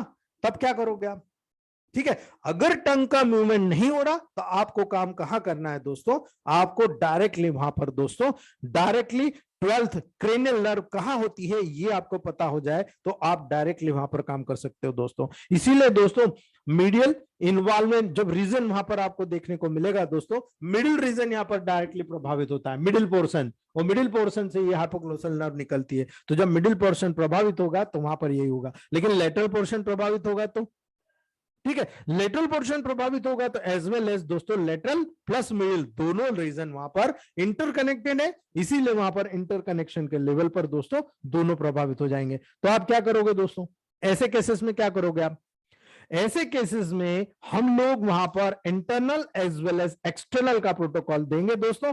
इसीलिए हम लोग इतने डीप में जान के आज मुझे बहुत खुशी हो रही कि मैं आपको वो चीज बता चुका हूं दोस्तों जहां पर हम लोग काम कर रहे हैं। इसीलिए मैंने कल आपको बहुत सारी चीजें छोटी छोटी बता दी थी कि आपको थोड़ा सा पॉइंट ऑफ व्यू समझ में आए हम किस लेवल पर बात करना चाह रहे हैं दोस्तों। इसीलिए मैंने आपको बताया था कल, थोड़ा सा रिवाइज मार लेते हैं तो आप लोगों को समझ में आएगा दोस्तों। जब मेडुला ऑब्लोंगेटा की बात की थी दोस्तों, मेडुला ऑब्लोंगेटा ये थर्ड पार्ट के दोस्तों, तो मैंने आपको बताया था मेडुला ब्रेन का लोअर पार्ट होता है, ठीक है, ये जो वहां पर पोन्स के बिलो सिचुएटेड होता है और ये डाउनवर्ड स्पाइनल कॉर्ड के रूप में कंटिन्यू होता है, ये हमने देखा था दोस्तों। तो ऐसी कंडीशन में अगर मान लो मेडुला ऑब्लोंगेटा का फंक्शन देखेंगे तो क्या होगा दोस्तों, जब मेडुला स्पाइनल कॉर्ड के असेंडिंग और डिसेंडिंग ट्रैक को पाथवे को वहां फॉर्म कर रहा है, तो कैसे फॉर्म कर रहा है ये मैंने बताया आपको दोस्तों, ठीक है। तो ऐसी कंडीशन में बहुत से इंपॉर्टेंट सेंटर पाए जाते हैं जो वाइटल फंक्शन को डेली हमारे पूरी बॉडी के वाइटल फंक्शन को कंट्रोल करने का काम करते हैं, ठीक है। क्या होता है, रेस्पिरेटरी सेंटर होता है दोस्तों। तब यहां पर हमको क्रेनियल नर्व के रूप में भी देखना है ना, ठीक है। तो यहां पर अगर मान लो रेस्पिरेटरी सेंटर की बात करेंगे तो न्यूरॉन के जो डॉर्सल पोर्शन होता है, जो वेंट्रल ग्रुप होता है दोस्तों, जो मेडुलरी रेस्पिरेटरी सेंटर को फॉर्म करता है दोस्तों, जो नॉर्मल रिदमिक रेस्पिरेशन को मेंटेन करने का काम करता है। तो अगर आपको रेस्पिरेटरी सेंटर को स्टिमुलेट करना है, एक रेस्पिरेशन की मेडिसिन ले लो, ठीक है। मान लो हमने C5F1P1 को ले लिया, ठीक है। अगर हमने RE को यूज कर लिया तो क्या होगा, और हमने W को यूज कर लेगा तो क्या होगा, ये चीज हमको समझने का है दोस्तों। ये चीज हमें बहुत ज्यादा आगे मिलने वाला है। कई बंधु हमारे देखिएगा आप C5F1P1 को RE डालकर स्टिमुलेट करने का कोशिश करेंगे। कई लोग C5F1 और P1 के साथ W को नेबुलाइज के रूप में या RS बेस D3 या D4 बनाकर स्मेल के लिए देने की कोशिश करेंगे, और उनमें से कई लोगों को ऐसा रिस्पांस मिलने वाला है जो रेस्पिरेटरी सेंटर के लेवल पर दोस्तों जबरदस्त रिस्पांस 1 या 2 डोज के लेवल पर ही आपको रिजल्ट मिल जाएगा दोस्तों। ये कारण है क्योंकि हमने पूरी चीज यहां पर समझ ली है कि नोज के माध्यम से हम डायरेक्ट ब्रेन के लेवल को स्टिमुलेट कर सकते हैं, ठीक है। ये चीज हमको देखने को मिली। इसीलिए अगर मान लो वेसोमोटर सिस्टम की बात आई तो ब्लड प्रेशर, हार्ट रेट को कंट्रोल करने की मैं आपको सलाह दूंगा केवल S1W की, वहां RE का उपयोग नहीं करना, या वाई का भी उपयोग कर सकते हैं, पर अभी सबसे पहले S1W का उपयोग करिएगा दोस्तों। अगर किसी का ब्लड प्रेशर बढ़ा हुआ होगा, हार्ट रेट बहुत ज्यादा बढ़ी हुई होगी, तब वहां पर S1W, क्योंकि ये न्यूट्रल होता है, ये दोनों मेडिसिन न्यूट्रल है, इसलिए तुरंत वहां पर दोस्तों शट डाउन कर देगा, तुरंत डाउन कर देगा। और अगर वाई का भी उपयोग करेंगे दोस्तों, तो मैंने किया नहीं इसलिए मैं आपको डायरेक्ट नहीं कहूंगा, करके देखिए आप। अगर आप रिस्क ले सकते हो, आप S1W के साथ या S1WY या सिंगल S1Y का भी यूज करके देखिएगा दोस्तों। मुझे उम्मीद है कि ब्लड प्रेशर हाई के लेवल को भी मेंटेन किया जा सकता है दोस्तों, बिकॉज ऑफ डायरेक्ट स्टिमुलेशन। जो वेसोमोटर सेंटर होता है वो इसी लेवल पर होता है दोस्तों, यहीं से उनका कहीं ना कहीं पार्टीशन आता है ब्रेन स्टेम के लेवल पर, कंट्रोल सिस्टम यहीं से है दोस्तों।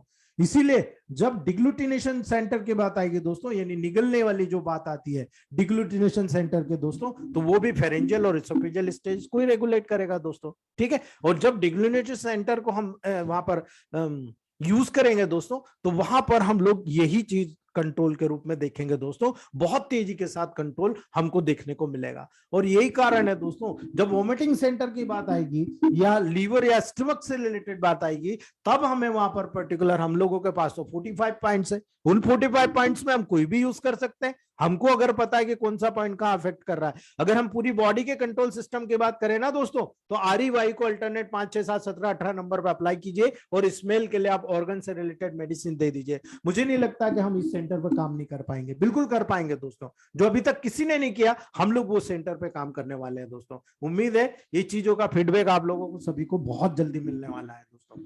सुपीरियर और इंफीरियर सैलिवरी न्यूक्लियाई के लेवल पे बात करें दोस्तों, तो सैलावे के सिक्रेशन को ये कंट्रोल करता है। ठीक है, तो जब सैलावा के सिक्रेशन को ये कंट्रोल करता है, तभी हमारे ग्रुप में सर ने बताया था S1RE मैंने दिया तो सैलावा का सिक्रेशन कंट्रोल हो गया। ठीक है, कम हो गया।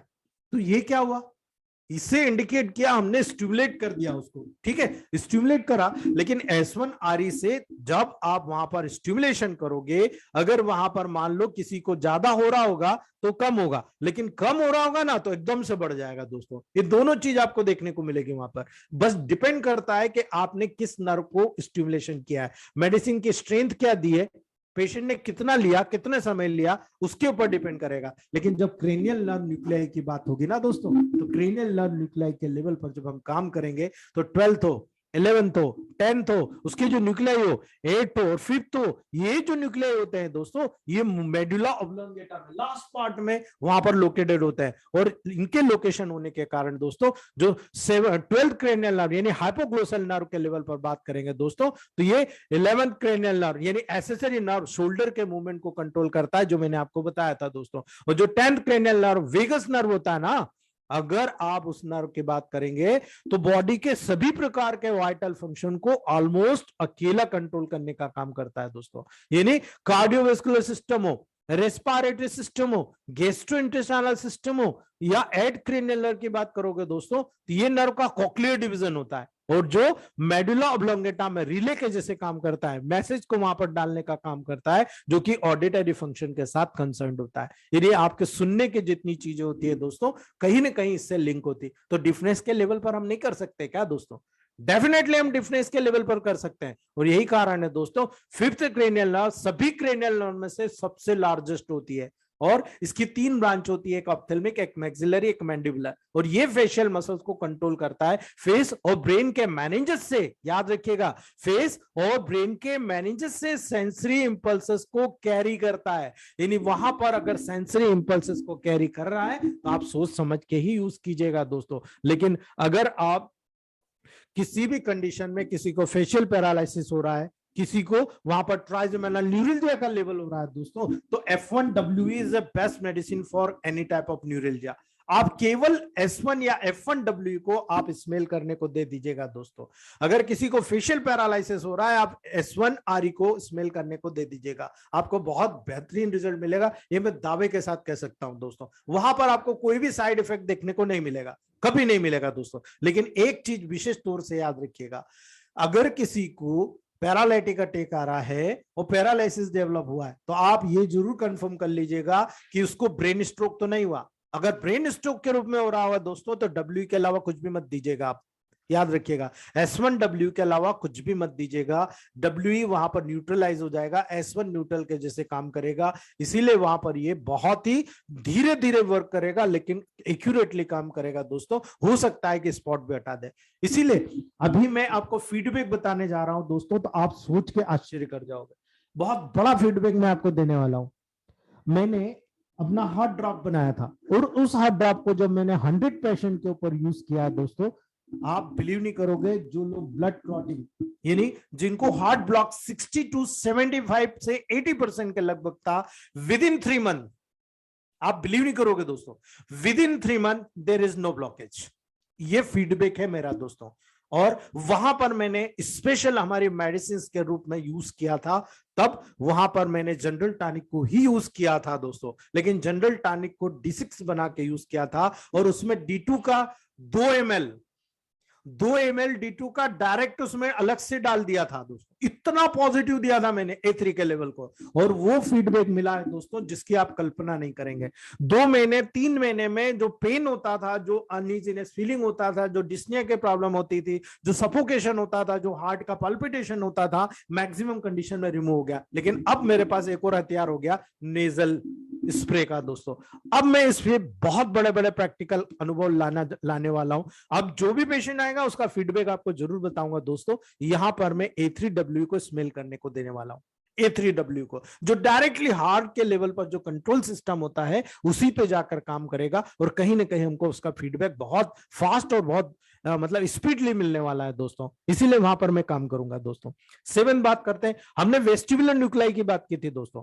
जब वेस्टिबुलर न्यूक्लाई वेस्टिबुलर नर्व के सेकंड ऑर्डर न्यूरॉन को कंटेन करेगा, तो वहां पर 4 वेस्टिबुलर न्यूक्लाई होते हैं दोस्तों, जो मेडुला के पर्टिकुलर पार्ट के लेवल पर जाते हैं, जो हमने देखा था दोस्तों। यानी सभी पार्ट के लेवल पर आपको वहां पर कंट्रोल करते हुए सेरिब्रल कॉर्टेक्स हो या हाइपोथैलेमस में सिचुएटेड जितने भी न्यूक्लियाई होते हैं दोस्तों, वो मेडुलर सेंटर या क्रेनियल नर्व के जो न्यूक्लियाई होते हैं, जो हायर सेंटर या लोअर सेंटर दोस्तों, दोनों को कंट्रोल करता है, जो सेरिब्रल कॉर्टेक्स में और हाइपोथैलेमस में सिचुएटेड होता है। यानी इसका सीधा सा संबंध है, हमारी ब्रेन का जो मेन मास्टरमाइंड है ना, वो सेरिब्रल कॉर्टेक्स और हाइपोथैलेमस है। ये दोनों इंटरकनेक्टेडली हमारी पूरी बॉडी को कंट्रोल करते हैं। तो हम लोग तो नोज से इसको स्टिमुलेट कर रहे हैं ना, ठीक है। आप जब सेरिब्रल कॉर्टेक्स और हाइपोथैलेमस को नर्वस सिस्टम के माध्यम से स्टिमुलेट कर रहे हो दोस्तों, तो टिपिकली जो मेडिसिन जिस ऑर्गन की आप दे रहे हो, कहीं ना कहीं वो ऑर्गन का स्मेल तो वहां जाएगा ना दोस्तों, उस ऑर्गन से रिलेटेड फंक्शन तो वहां जाएगा जिस पार्ट के लेवल पर। तो हम जब ऑर्गन के इंटरनल मेडिसिन दे रहे हैं, तो वो उस ऑर्गन पे जाके कैसे काम कर रहा है दोस्तों, ठीक है। 2 तरीके से, या तो पॉजिटिव दे रहे हो तो वो न्यूट्रिशन का काम कर रहा, लेकिन जब नर्वाइन दे रहे हो तो क्या काम कर रहा, वो भी तो उसी नर्वस ट्रैक के माध्यम से काम कर रहा है ना, जिस नर्वस ट्रैक के माध्यम से हम लोग काम कराना चाह रहे हैं। भाई लोकल जनरल डिसीज की बात करते हैं हम लोग, एक लोकल ऑर्गन है और एक जनरल मल्टीपल डिसऑर्डर है, ठीक है। एक में हमने पॉजिटिव डोज दिया फर्स्ट सेकंड डायल्यूशन के लेवल पर, एक ने हमने 1000 डायल्यूशन का डोज दे दिया दोस्तों। तो जब 1000 डायल्यूशन का डोज दिया तो वो कैसे काम करेगा, ब्रेन के माध्यम से काम करेगा ना दोस्तों। तो अब मान लो किसी को पैरालिटिक अटैक है, आप क्या कर रहे हो, S1 का 1000 F1 1000 दे रहे हो, कहां काम कर रहे हो दोस्तों, क्या उस ऑर्गन पे जाके काम कर रहे हो, नहीं ना।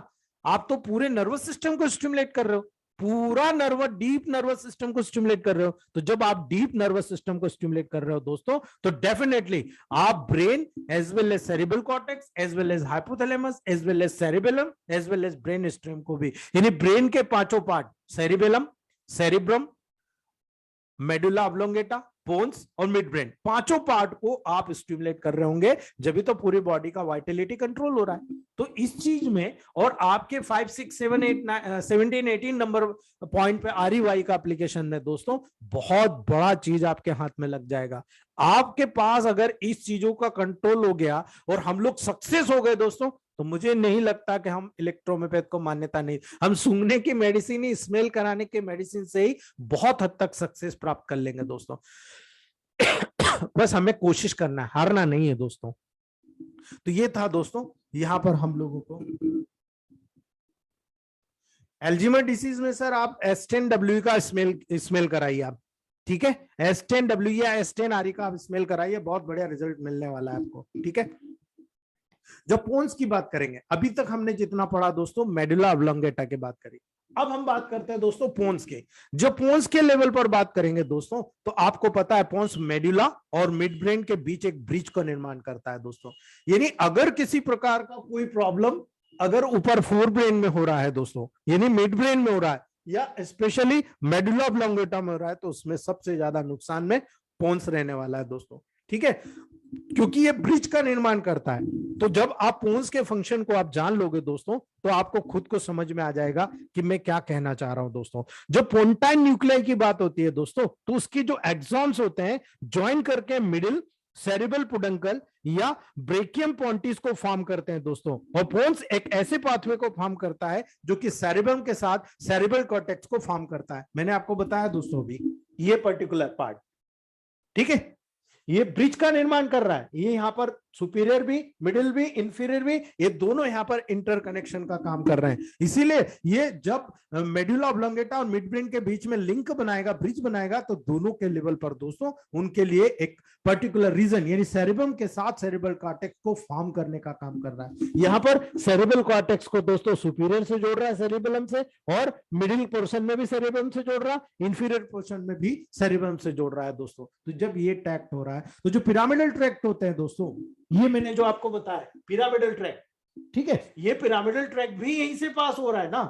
तो दोस्तों जो पिरामिडल ट्रैक पोन्स के थ्रू ही पास हो रहा है तो आपको लिंक हो गया, और जब लिंक हो गया तो कहीं ना कहीं अगर वहां मिड ब्रेन गया, उसमें कोई लीजन आया तो डेफिनेटली पोन्स अफेक्टेड होगा, और पोन्स अफेक्टेड होगा तो एज वेल एज मेडुला भी अफेक्टेड होगा दोस्तों। इसीलिए जो मीडियल लैमिनिस्कस होते हैं दोस्तों, चाहे पोन्स में 10th हो, 9th हो, 8th हो या 7th हो या 5th क्रेनियल नर्व की बात हो दोस्तों, तो वहां पर उसके जो फाइबर कहीं ना कहीं वहां पर ज्वाइंट होता है, वहां पर इंटरलिंक होता है। ये दिख रहा है दोस्तों आप, ठीक है, ये सारी चीज आपको यहां पर देखने को मिल रही है। और जब ये फाइबर एक दूसरे के साथ में ज्वाइंट हो रहे हैं तो कहीं ना कहीं लिंक होगा। अर्थात अगर मान लो 5 या 6 में कभी प्रॉब्लम हुई तो डेफिनेटली उसके फाइबर थोड़े बहुत ऊपर नीचे होंगे, वो ऊपर सुपीरियर पार्ट में और इंफीरियर पार्ट में जो चीज उससे लिंक होगी उसको भी अफेक्टेड करेंगे दोस्तों। इसीलिए अगर आप 8th क्रेनियल नर्व की बात करो, 7th की बात करो, 6th की बात करो या 5th क्रेनियल नर्व के न्यूक्लियाई की बात करो दोस्तों, ये डायरेक्टली पोन्स में लोकेटेड होते हैं। दिख रहा है आपको दोस्तों,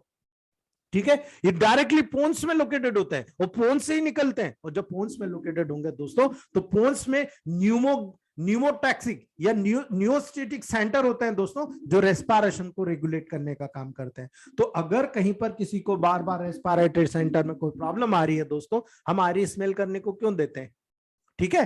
तो यहां पर जब आरी का लिंक हो रहा है तो अब हमको समझ में आ गया कि हम अगर C5F1 P1 आरी को देंगे, अगर कुराइजा के लेवल पर देंगे तो बहुत जल्दी ठीक होगा, लेकिन अस्थमा के लेवल की बात होगी दोस्तों तो वहां पर W का प्रयोग करना पड़ेगा हमको, ठीक है, इस विशेष तौर से याद रखिएगा।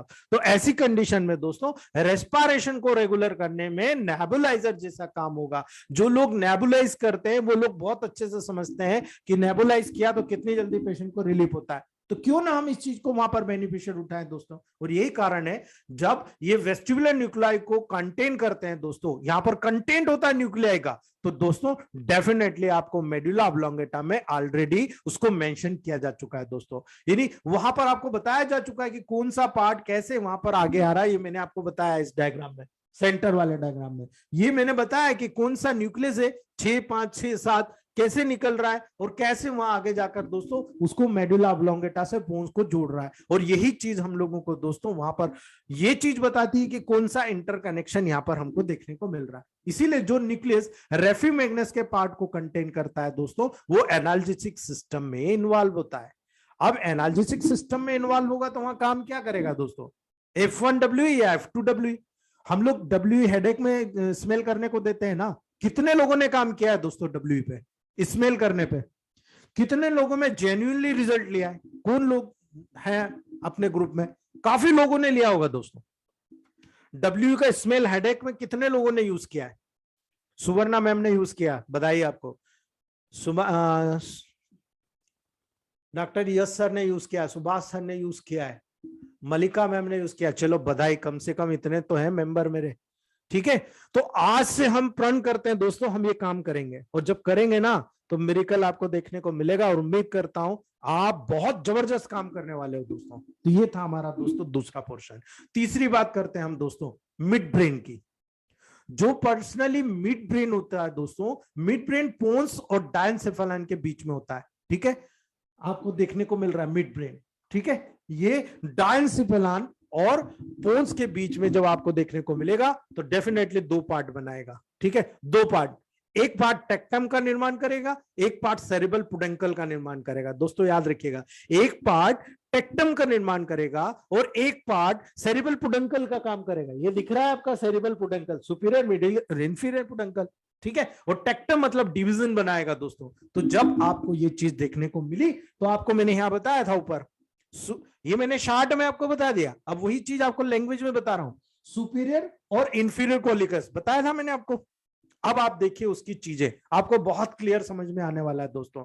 यहां पर जो सुपीरियर कॉलिकुलस की बात करोगे या इंफीरियर कॉलिकुलस की बात करोगे तो बहुत सारी चीजें मैं बता चुका हूं, वही चीज आपको समझ में आएगी। सुपीरियर कॉलिकुलस एक स्मॉल स्ट्रक्चर होता है दोस्तों, जो रिफ्लेक्सेस के लिए एक इंपॉर्टेंट सेंटर होता है। जितने भी रिफ्लेक्सेस होते हैं हमारी बॉडी में, उन रिफ्लेक्सेस के लिए एक बहुत बड़ा सेंटर होता है दोस्तों। ये टेक्टोस्पाइनल ट्रैक्ट के थ्रू विजुअल इंपल्सेस के रिस्पॉन्सेस में सुपीरियर कॉलिकुलस दोस्तों, स्पेशली आईज, हेड, ट्रंक और लिम्स के मूवमेंट को कंट्रोल करने का काम करता है। अब देखो आप, हमने वहां बात नहीं करी है, इतना डिटेल बात नहीं करा, हमने अब बात किया है कि सुपीरियर कॉलिक्युलस का जो लेवल आएगा दोस्तों, ये विजुअल इंपल्सेस, मतलब आपके आंखों के माध्यम से जो सेंसेशन जा रहा है, उस सेंसेशन के माध्यम से सुपीरियर कॉलिक्युलस दोस्तों आपके आईज को, आपके हेड को, आपके ट्रंक को और आपके लिम्स के मूवमेंट को कंट्रोल करने का काम करता है। दोस्तों अगर मान लो आप किसी को, आप एक हीरोइन को देख रहे हो सामने, ठीक है, अब हीरोइन को देख रहे हो और अचानक आपको लगा कि नहीं यार गाड़ी बहुत तेजी से जा रही, तो आप हीरोइन को देखोगे कि आपका माइंड वहां चला जाएगा दोस्तों, डेफिनेटली जाएगा। तो ये पूरा कंट्रोल किसके माध्यम से हुआ? सुपीरियर कॉलिक्युलस के माध्यम से। आप इधर हीरोइन जा रही है, उसको देख रहे हो और एकदम गाड़ी स्पीड से गई तो आपका माइंड बिल्कुल डाइवर्ट हो गया, आप उधर देखने लग गए, ठीक है। तो ये कंट्रोल सिस्टम किसके पास है? सुपीरियर कॉलिक्युलस के पास है, जो आपकी आईज जिधर आपको ले जाना चाहेगी उस आधार पर आईज का मूवमेंट, हेड का मूवमेंट, ट्रंक का मूवमेंट और लिम्स के मूवमेंट को कंट्रोल करने का काम थर्ड क्रेनियल नर्व के लेवल पर, सुपीरियर कॉलिक्युलस के लेवल पर होता है दोस्तों, जो हमने पढ़ा था। सुपीरियर कॉलिक्युलस से इफरेंट फाइबर यानी थर्ड क्रेनियल नर्व यानी ओक्यूलोमोटर नर्व के न्यूक्लियस को जाता है दोस्तों, और ये स्पेशली लाइट रिफ्लेक्सेस के दौरान प्यूपिल के कॉन्ट्रैक्शन को वहां पर कॉज करता है दोस्तों। यानी आपका कॉन्ट्रैक्शन रिलैक्सेशन जो होता है, आंखों का बंद चालू होना, तो वहां पर उस कॉन्ट्रैक्शन को यहां पर दोस्तों डायरेक्टली वो कॉज करता है, और जब इसीलिए लाइट रिफ्लेक्सेस के सेंटर को फॉर्म करने का काम करता है, यानी सुपीरियर कॉलिक्युलस वहां पर सेंटर का काम करता है दोस्तों, जो इस प्रकार के राइट रिफ्लेक्सेस को जनरेट करता है। इसीलिए दोस्तों सुपीरियर कॉलिक्युलस ऑप्टिक टैप से एफरेंट नर्व को रिसीव करता है, यानी सेकंड। इसीलिए हमने क्या बात करी, पहली और दूसरी नर्व को छोड़ दिया, ऑप्टिक नर्व को हमने छोड़ दिया था। ये ऑप्टिक नर्व ऊपर होती है फोर ब्रेन में, ये ऑप्टिक नर्व डायरेक्टली सेरिब्रम से निकलती है और ये ऑप्टिक नर्व के फाइबर को वहां पर रिसीव करती है दोस्तों, और उसी के माध्यम से हमारे पूरी बॉडी का मूवमेंट होता है दोस्तों। तो सुपीरियर कॉलिक्युलस ऑप्टिक ट्रैक्ट से एफरेंट फाइबर को रिसीव करता है और ये ऑप्टिकल और जितने भी पोस्चुरल रिफ्लेक्सेस होते हैं दोस्तों, उनके इंटीग्रेशन में हेल्प करता है, ठीक है। यानी हमारी आंखों को जो भी वहां पर इंपल्सेस गए वो डायरेक्ट ऑप्टिक नर्व के माध्यम से सुपीरियर कॉलिक्युलस के पास आते हैं कि आपको ये काम करना है और इधर जाना है, तो डायरेक्टली हमारा जो पोस्चुरल रिफ्लेक्सेस होता है दोस्तों वो इंटीग्रेट होता है, और उसी इंटीग्रेशन के कारण हम पर्टिकुलर वो रीजन पर काम करना शुरू कर देते हैं दोस्तों। आ गया समझ में? तो ये चीजें हमको यहाँ पर टेक्निकली समझने की है दोस्तों, कि ये जो पर्टिकुलर पार्ट है सुपीरियर कॉलिक्युलस का वो ऐसे काम कर रहा है। तो हम जब सुपीरियर कॉलिक्युलस को स्टिमुलेट कर देंगे किसी मेडिसिन के माध्यम से, internal as well as external, तो हम ऑप्टिकल आंखों के लेवल को और पोस्चुरल रिफ्लेक्सेस को इंटीग्रेशन कराकर उसके बारे में प्रॉपर संज्ञान देकर ब्रेन के काम को कम या ज्यादा कर सकते हैं। ज्यादा कराना आरी दे दीजिए, कम कराना वाई दे दीजिए, हमको पता है एक बढ़ाने का काम करता है, एक रिलैक्सेशन का काम करता है दोस्तों, और दोनों चीज यहां पर हमको देखने को मिलती है। लेकिन प्रॉब्लम कहां आती? अभी देखिए आप, जब यही चीज पे काम किया सुरेश गांधी सर ने, दिल्ली से हैं, हमारे गुरु हैं दोस्तों, उन्होंने जब काम किया तो वहां पर उन्होंने क्या काम किया, पहले उन्होंने C3RE दिया, ठीक है, स्मेल के लिए C3RE दिया। 3 से 4 दिन में कंडीशन वर्स होना शुरू हो गई दोस्तों, बहुत ज्यादा वर्स हो गई उसकी कंडीशन। उन्होंने तुरंत उसको बुलाया, वापस रिटर्न किया, C3YE देना चालू करा। उन्होंने टंग डायग्नोसिस के बेस पर C3YE दिया दोस्तों, और जब C3YE दिया ना, आप बिलीव नहीं करोगे, 15 डेज में स्मेल आ गई, जो 1.5 साल से स्मेल नहीं थी, ठीक है, 1.5 साल से स्मेल नहीं थी, C3RE से नहीं आई लेकिन C3YE से आ गई। अब इसमें हमको क्या करना पड़ा दोस्तों, ठीक है, C3RE से बड़ा तो उनको समझ में आ गया कि प्रॉब्लम कहीं और सेटल हो गई है, ठीक है। उन्होंने क्या करा, देखा कि नहीं यहाँ पर बहुत ज्यादा कंजेशन है, मुझे रिलैक्स करने की जरूरत है, C3RE हटा दिया, C3YE ऐड कर दिया। हमें तो सब हथियार है हमारे पास, C3YE दिया, तुरंत 15 दिन में रिजल्ट ले लिया दोस्तों। इसीलिए हैट्सअप करने का मन करता है, जो जेन्युइन प्रैक्टिस करते हैं, कुछ अपने माइंड का उपयोग करते हैं दोस्तों, वो इसी तरह के रिजल्ट लेकर आते हैं। इसीलिए मजा आता है दोस्तों हमारे ग्रुप में, देखिए कितना सीखने को मिल रहा है। मैं कुछ नहीं सिखा रहा हूं, मैं केवल एक रास्ता बन रहा हूं, लेकिन आप देखिए आप मुझे बहुत कुछ सिखा रहे हो, मेरे ग्रुप के सारे मेंबर को कुछ ना कुछ सिखा रहे हो। दूसरी बात करते हैं दोस्तों, इंफीरियर कॉलिक्युलस, उसके नीचे की बात करते हैं। जब हम इंफीरियर कॉलिकुलस की बात करते हैं दोस्तों, तो इंफीरियर कॉलिकुलस न्यूरॉन के सिंगल लेयर का बना होता है दोस्तों, सिंगल, जिससे कि लैटरल लेमिनिस्कस, ये कहां पर होता है, लैटरल लेमिनिस्कस का सिनेप्सिस होता है, लेटरल साइड में सिनेप्सिस होता है दोस्तों, क्योंकि ये ऑडिटरी फाइबर के लेवल पर होता है।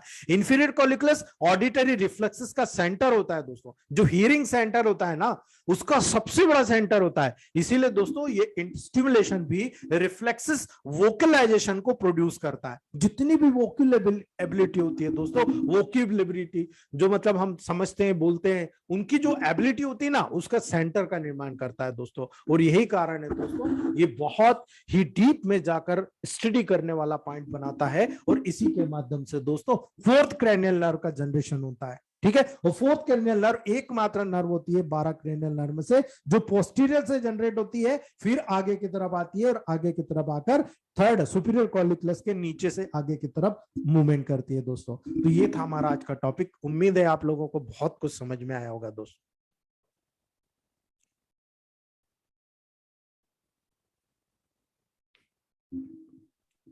Great mister great. जी महेंद्र सर, बहुत इंटरेस्ट बना जी बहुत ही अच्छा क्लास है, बहुत अच्छा। सर बहुत जानकारी पड़ रहा है, बहुत अच्छा रहा हम सर। लोग चले जा रहे हैं ये सर पंकज डिग्लूटेशन के लिए आप जो बजर सेंटर है सर, उसके स्टिमुलेट करने के लिए क्या देना पड़ेगा सर? सर, डिग्लूटिनेशन सेंटर के लिए भी आपको C13 या S10 देना पड़ेगा, या S1 आरी देना पड़ेगा। जरा चला दो। क्या बोले सर? सी सर S10, C13 या आरी, ठीक है सर। बहुत बड़ा कॉन्सेप्ट क्लियर हुआ है सर, बहुत बड़ा, बहुत बड़े सर। सर सुमेश सर, इसका सब क्रेडिट आपको जाता है सर आपको सर। नहीं सर, सुमेश सर आपको और सुरेश सर को जाता है, जिन्होंने मेरी बात सुनी, काम किया, ये हम लोगों के लिए बहुत बड़ा सर इस लेवल का तो एमबीबीएस में पढ़ाई भी नहीं होती है। ये राजेश सर जी, सर में कम सुनाई देता है सर, काफी दिनों से। किसको सर? मुझको बहुत काफी दिनों से 25 साल से मेरे कानों में बहुत कम आवाज आती है सर, ज्यादा राइट में थोड़ा कम है जी। तो हम इसको स्मेल कैसे कि या कुछ को लगाने का कर सकते हैं? सर आप केवल 5 ml RS में 5 ड्रॉप D1 की G डालिए और दोनों कान में लगाना शुरू करिए, ठीक है? और आपके दोनों, हाँ, आपके दोनों कान के पीछे जो नर्व जा रही है दोस्त, जो मेन है आपकी, उस नर्व के ऊपर आप आरी लगाना शुरू करिए। S5 आरी को अप्लाई कीजिए आप। S5 आरी को पीछे अप्लाई करें? हाँ बिल्कुल, आप अप्लाई करें। सर जो स्मेल के लिए हम मेडिसिन देंगे जी, और जी को बोल अंदर डालने के लिए जी, कान में आपको कॉटन में मतलब RS में 5 ml D1 डाल के अच्छे से मिक्स करके 5 ड्रॉप डाल के आपको कान में लगाना है। आप चाहो तो C5G लगा सकते हो, C5 की भी 5 ड्रॉप डाल के लगा सकते हो, और जनरल टॉनिक में D6 में C5 S5 आरी डालकर आप उपयोग करिए internally. Thank you sir, thank you ji. Sir जो स्मेल के लिए मेडिसिन देंगे जी, वो कंडीशन के अनुसार यूज करेंगे? बिल्कुल सर, कंडीशन के अकॉर्डिंग। आप पेशेंट को जब स्मेल के लिए देंगे ना, उसको पहले ही बोल देना, अगर फायदा हो तो कंटिन्यू करना, और नहीं तो मुझे 3-4 दिन बाद फीडबैक देते रहना, मुझे कॉल करते रहना, उसको पहले ही बता दीजिए आप। तो स्मेल में सर 1 mg दे सकते हैं? नहीं, 1 ml नहीं देना सर, अभी नहीं देना। हाँ बिल्कुल, D4 ही देना। D4 देना सर। एक फीडबैक देना था जी, RS बेस ही देना जी सर। हेलो सर जी सर, मैंने अभी क्लास लेते लेते मेरी नाक बंद थी, मैंने S1 और क्या कहते हैं WE को स्मेल किया, मेरे नाक में जितना था वो बाहर हो गया और बिल्कुल रिलैक्स हो गया था। चलिए, बहुत बधाई सर, बहुत बधाई। अभी अलग लेवल पर जा रहा है सर। जी बिल्कुल सर, यही तो चाहते हैं ना हम लोग, हमारा ग्रुप अलग ही हो जाएगा। बिल्कुल, हमारी फैमिली अलग होना चाहिए सर। सर C13 आरी का रिजल्ट लिया सर थ्रोट पेन में, बहुत ही मिरेकल सर, ठीक हो गया एक ही बार में। जी बहुत बहुत बधाई Sumesh sir. Sir thank you sir, thank you very much. Patient आया था सर। जी राधा मैडम, सर बधाई तो कॉफ आपको का सर। पेशेंट था, उसे S13 उसके पास था सर, S13 और WE स्मेल करने के दिया, वो कफ भी कम हुआ है सर। S13 या C13 राधा मैडम? C13 नहीं था उसका, नहीं S13 दिया था सर, S13 WE। S13 तो मैडम मेटाबॉलिक डिसऑर्डर ठीक करता है, उसका वहां पर कोई रोल नहीं है। हाँ WE से मिला होगा बराबर। हाँ WE भी मिलाया था समय। हाँ WE से मिला होगा, बराबर मिला होगा। Okay sir. जी हेलो सर। जी मैडम। आप तिरछी आंखें के बारे में बताए थे ना सर, आरी एंड वाई एप्लीकेशन। आरी कहाँ किस साइड अप्लाई करना है, वाई की साइड, मुझे वो समझ देखिए नहीं। आपको मैं क्लियर यहाँ पे बोर्ड पे बता रहा हूँ, बोर्ड पे देखिएगा।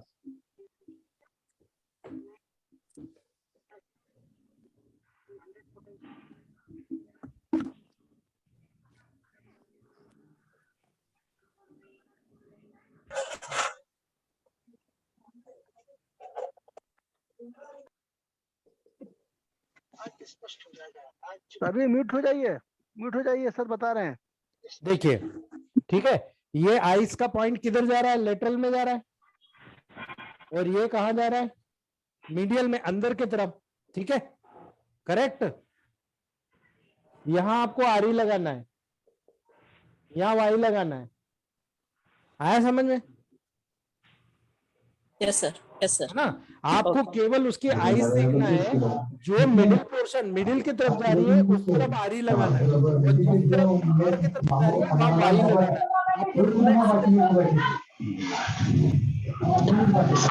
जो बोल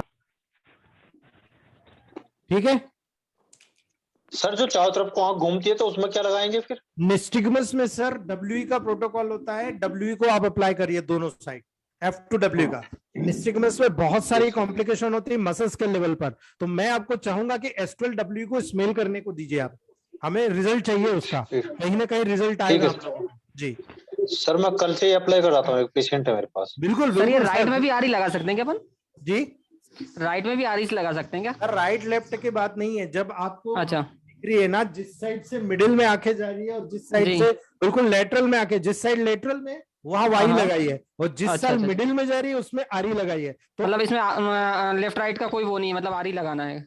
हाँ कूल सर जो नेबुलाइजर के लिए बताए हैं होगा ना, ये RS में बना है DW में?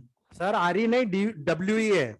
ठीक है C5 F1 P1 WE, आरी नहीं दे देना आप। अच्छा ये नेबुलाइजर में मतलब D4 से बनेगा?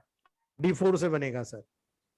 DW में, ठीक है सर बिल्कुल। जब सर्दी हो किसी को तब आप आरी यूज कीजिएगा, जब अस्थमा के प्रॉब्लम हो, ब्रोंकाइटिस की प्रॉब्लम हो, या कहीं ना कहीं एम्फाइसीमा के प्रॉब्लम हो, कफ जमा हो, तब WE का ही प्रयोग करिएगा आप। ठीक है सर, है ना? ठीक है सर ये S3 आरी दे सकते किसमें? पार्किंसन डिसीज में। पार्किंसन में S3 आरी दोगे मैडम तो लंपट हो जाएगा patient. Parkinson is a neurological disorder. ठीक है, वहां पर जो न्यूरोलॉजिकल डिसऑर्डर है वहां पर आपको F1W का प्रयोग करना है या F2W का प्रयोग करना है। वहां पर आप S3 आरी देंगे ना, सीधा सेंसेशन आप स्टिमुलेट कर दो, और ज्यादा बढ़ जाएगा उसको। जी सर। सर एक कान का पेशेंट है, उसके कान का ऑपरेशन हो गया है जी, ये कान का बचा हुआ, तो इसमें से कोई स्मेल करवा सकते हैं? बिल्कुल करा सकते हो, बिल्कुल करा सकते हो। क्या चीज सर? आप उसके कान में प्रॉब्लम क्या थी, किस चीज का ऑपरेशन हुआ है? कान में पर्दा छेद हो गया था सर, तो उसका ऑपरेशन हो चुका है। सर उसकी जरूरत ही नहीं है, आप C5G का RS में बनाकर, आपको मैंने अभी तो बताया है, आप 5 ड्रॉप दोनों D1 से डालकर उसको कान में प्लग करिए। A2 C5 L1 Ven1G को 30 डाइल्यूशन में दीजिए, कान पैक होना शुरू हो जाएगा। 30 10 5 थर्ड और सेकंड आते आते तो उसका कान का छेद बंद हो जाएगा। हाँ लेकिन इस समय जो प्रॉब्लम है सर, वो सुनाई नहीं पड़ता, सुनाई कम हो गया है, उसका बड़ा दवाई का CD प्रभाकर यहाँ तक भी लेके गए हैं उसको। जी कोई दिक्कत नहीं है, आप ट्राई कीजिए सर, मुझे उम्मीद है कि इसी से बेनिफिट हो जाएगा उनको। ठीक सर, ओके सर। जी सर अगर कान मनीष सर जी सर अगर कान बह रहा हो 10 सालों से जी, और पीला पीला गाढ़ा गाढ़ा पस आ रहा है सर, उसमें से बदबूदार जी, और सर साथ में उसके दर्द भी है कान में बहुत ज्यादा, और उसके कान के पर्दे में छेद हो चुका है सर। जी कौन से साइड का है सर? दोनों में। दोनों में? तो आप S1 S2 दोनों को में दे दो आप, एक में फार्मूले में S1 एक में S2 का यूज करो, ठीक है, और एक में B एक में G का यूज करो, एक में L1 Ver1 एक में Ven1 F1 का यूज करो आप, ठीक है, और नेगेटिव बनाओ उसको। कितने तक सर नेगेटिव ले जाए लगभग? आप 10th से शुरू करो, प्योर डिस्टिल वाटर में बनाओ, 10th में दो आप C5G का, उसमें दोनों कान में आप प्लग करा दें, बनाकर प्लग करो। A2C4L1N1G का आप मतलब A2C5L1N1G का D4 में मस्टर्ड ऑयल में आप ईयर ड्रॉप बनाओ और उसको D4 में उसको डालो आप कान में, आप देखो विद इन 3 to 6 मंथ पूरा बंद हो जाएगा। अच्छा ठीक सर, ठीक है सर। मैंने 25 साल पुराना ये ओटेल्जिया का केस ठीक किया है सिर्फ ग्रीन से जी। ये जो बता रहे हैं ना कान के पर्दे फटे हुए हैं उसमें से पस आ रही है येलो कलर, तो करीब 25 साल से मेरे पास 25 साल का एक पेशेंट था, उसे खराबी थी, तो खाली ग्रीन दिया, वो ग्रीन रखने से ही ठीक होता जा रहा है, बिल्कुल ठीक होगा। सचिन सर मैंने जी आप प्रूवन है, ये बहुत बड़े प्रूवन है, क्योंकि यही चीज मैं इनको सिखाने की कोशिश कर रहा हूँ। मनीष सर, मैंने इस पेशेंट को WE और GE का जो है और पेंट लगवाया और कान में प्लग करवाया उसी का, तो उसकी पेन बंद है इस समय। हाँ तो बिल्कुल बंद होगी सर, आप केवल GE का प्लगिंग कराइए और W को एक्सटर्नल अप्लाई कराइए, आप देखेंगे S1B और C1B ये जो दो प्रोटोकॉल है ना, S1 C1B ये बहुत जबरदस्त काम करेगा। और दूसरे कान पे अगर आप वहां पर जाओगे, एक साइड राइट साइड में S2 काम करता है, लेफ्ट साइड में आपने अगर S1 और S2 को पढ़ा हो आपको बहुत समझ में आएगा। आप S1 C1B दे दीजिए, S2 C2G दे दीजिए और वेन ऐड कर दीजिए, एक में वर्वन ऐड कर दीजिए, देखो आप कितना जबरदस्त रिजल्ट आता है, इमीडिएट मिलेगा। आप नेगेटिव कर दीजिए, ज्यादा आ रहा है ना डिस्चार्ज, नेगेटिव कर दीजिए, 10th में चले जाइए, 10th से नीचे आ जाइए। ठीक सर, ओके सर। ठीक है दोस्तों, आज यही रखते हैं, कल जी सर प्रणाम। स्मेल कर सकते हैं सर, बिल्कुल S2 WE। नमस्कार, thank you very much sir. Thank you sir, good night sir. Sir बहुत बहुत thank you sir, thank you sir.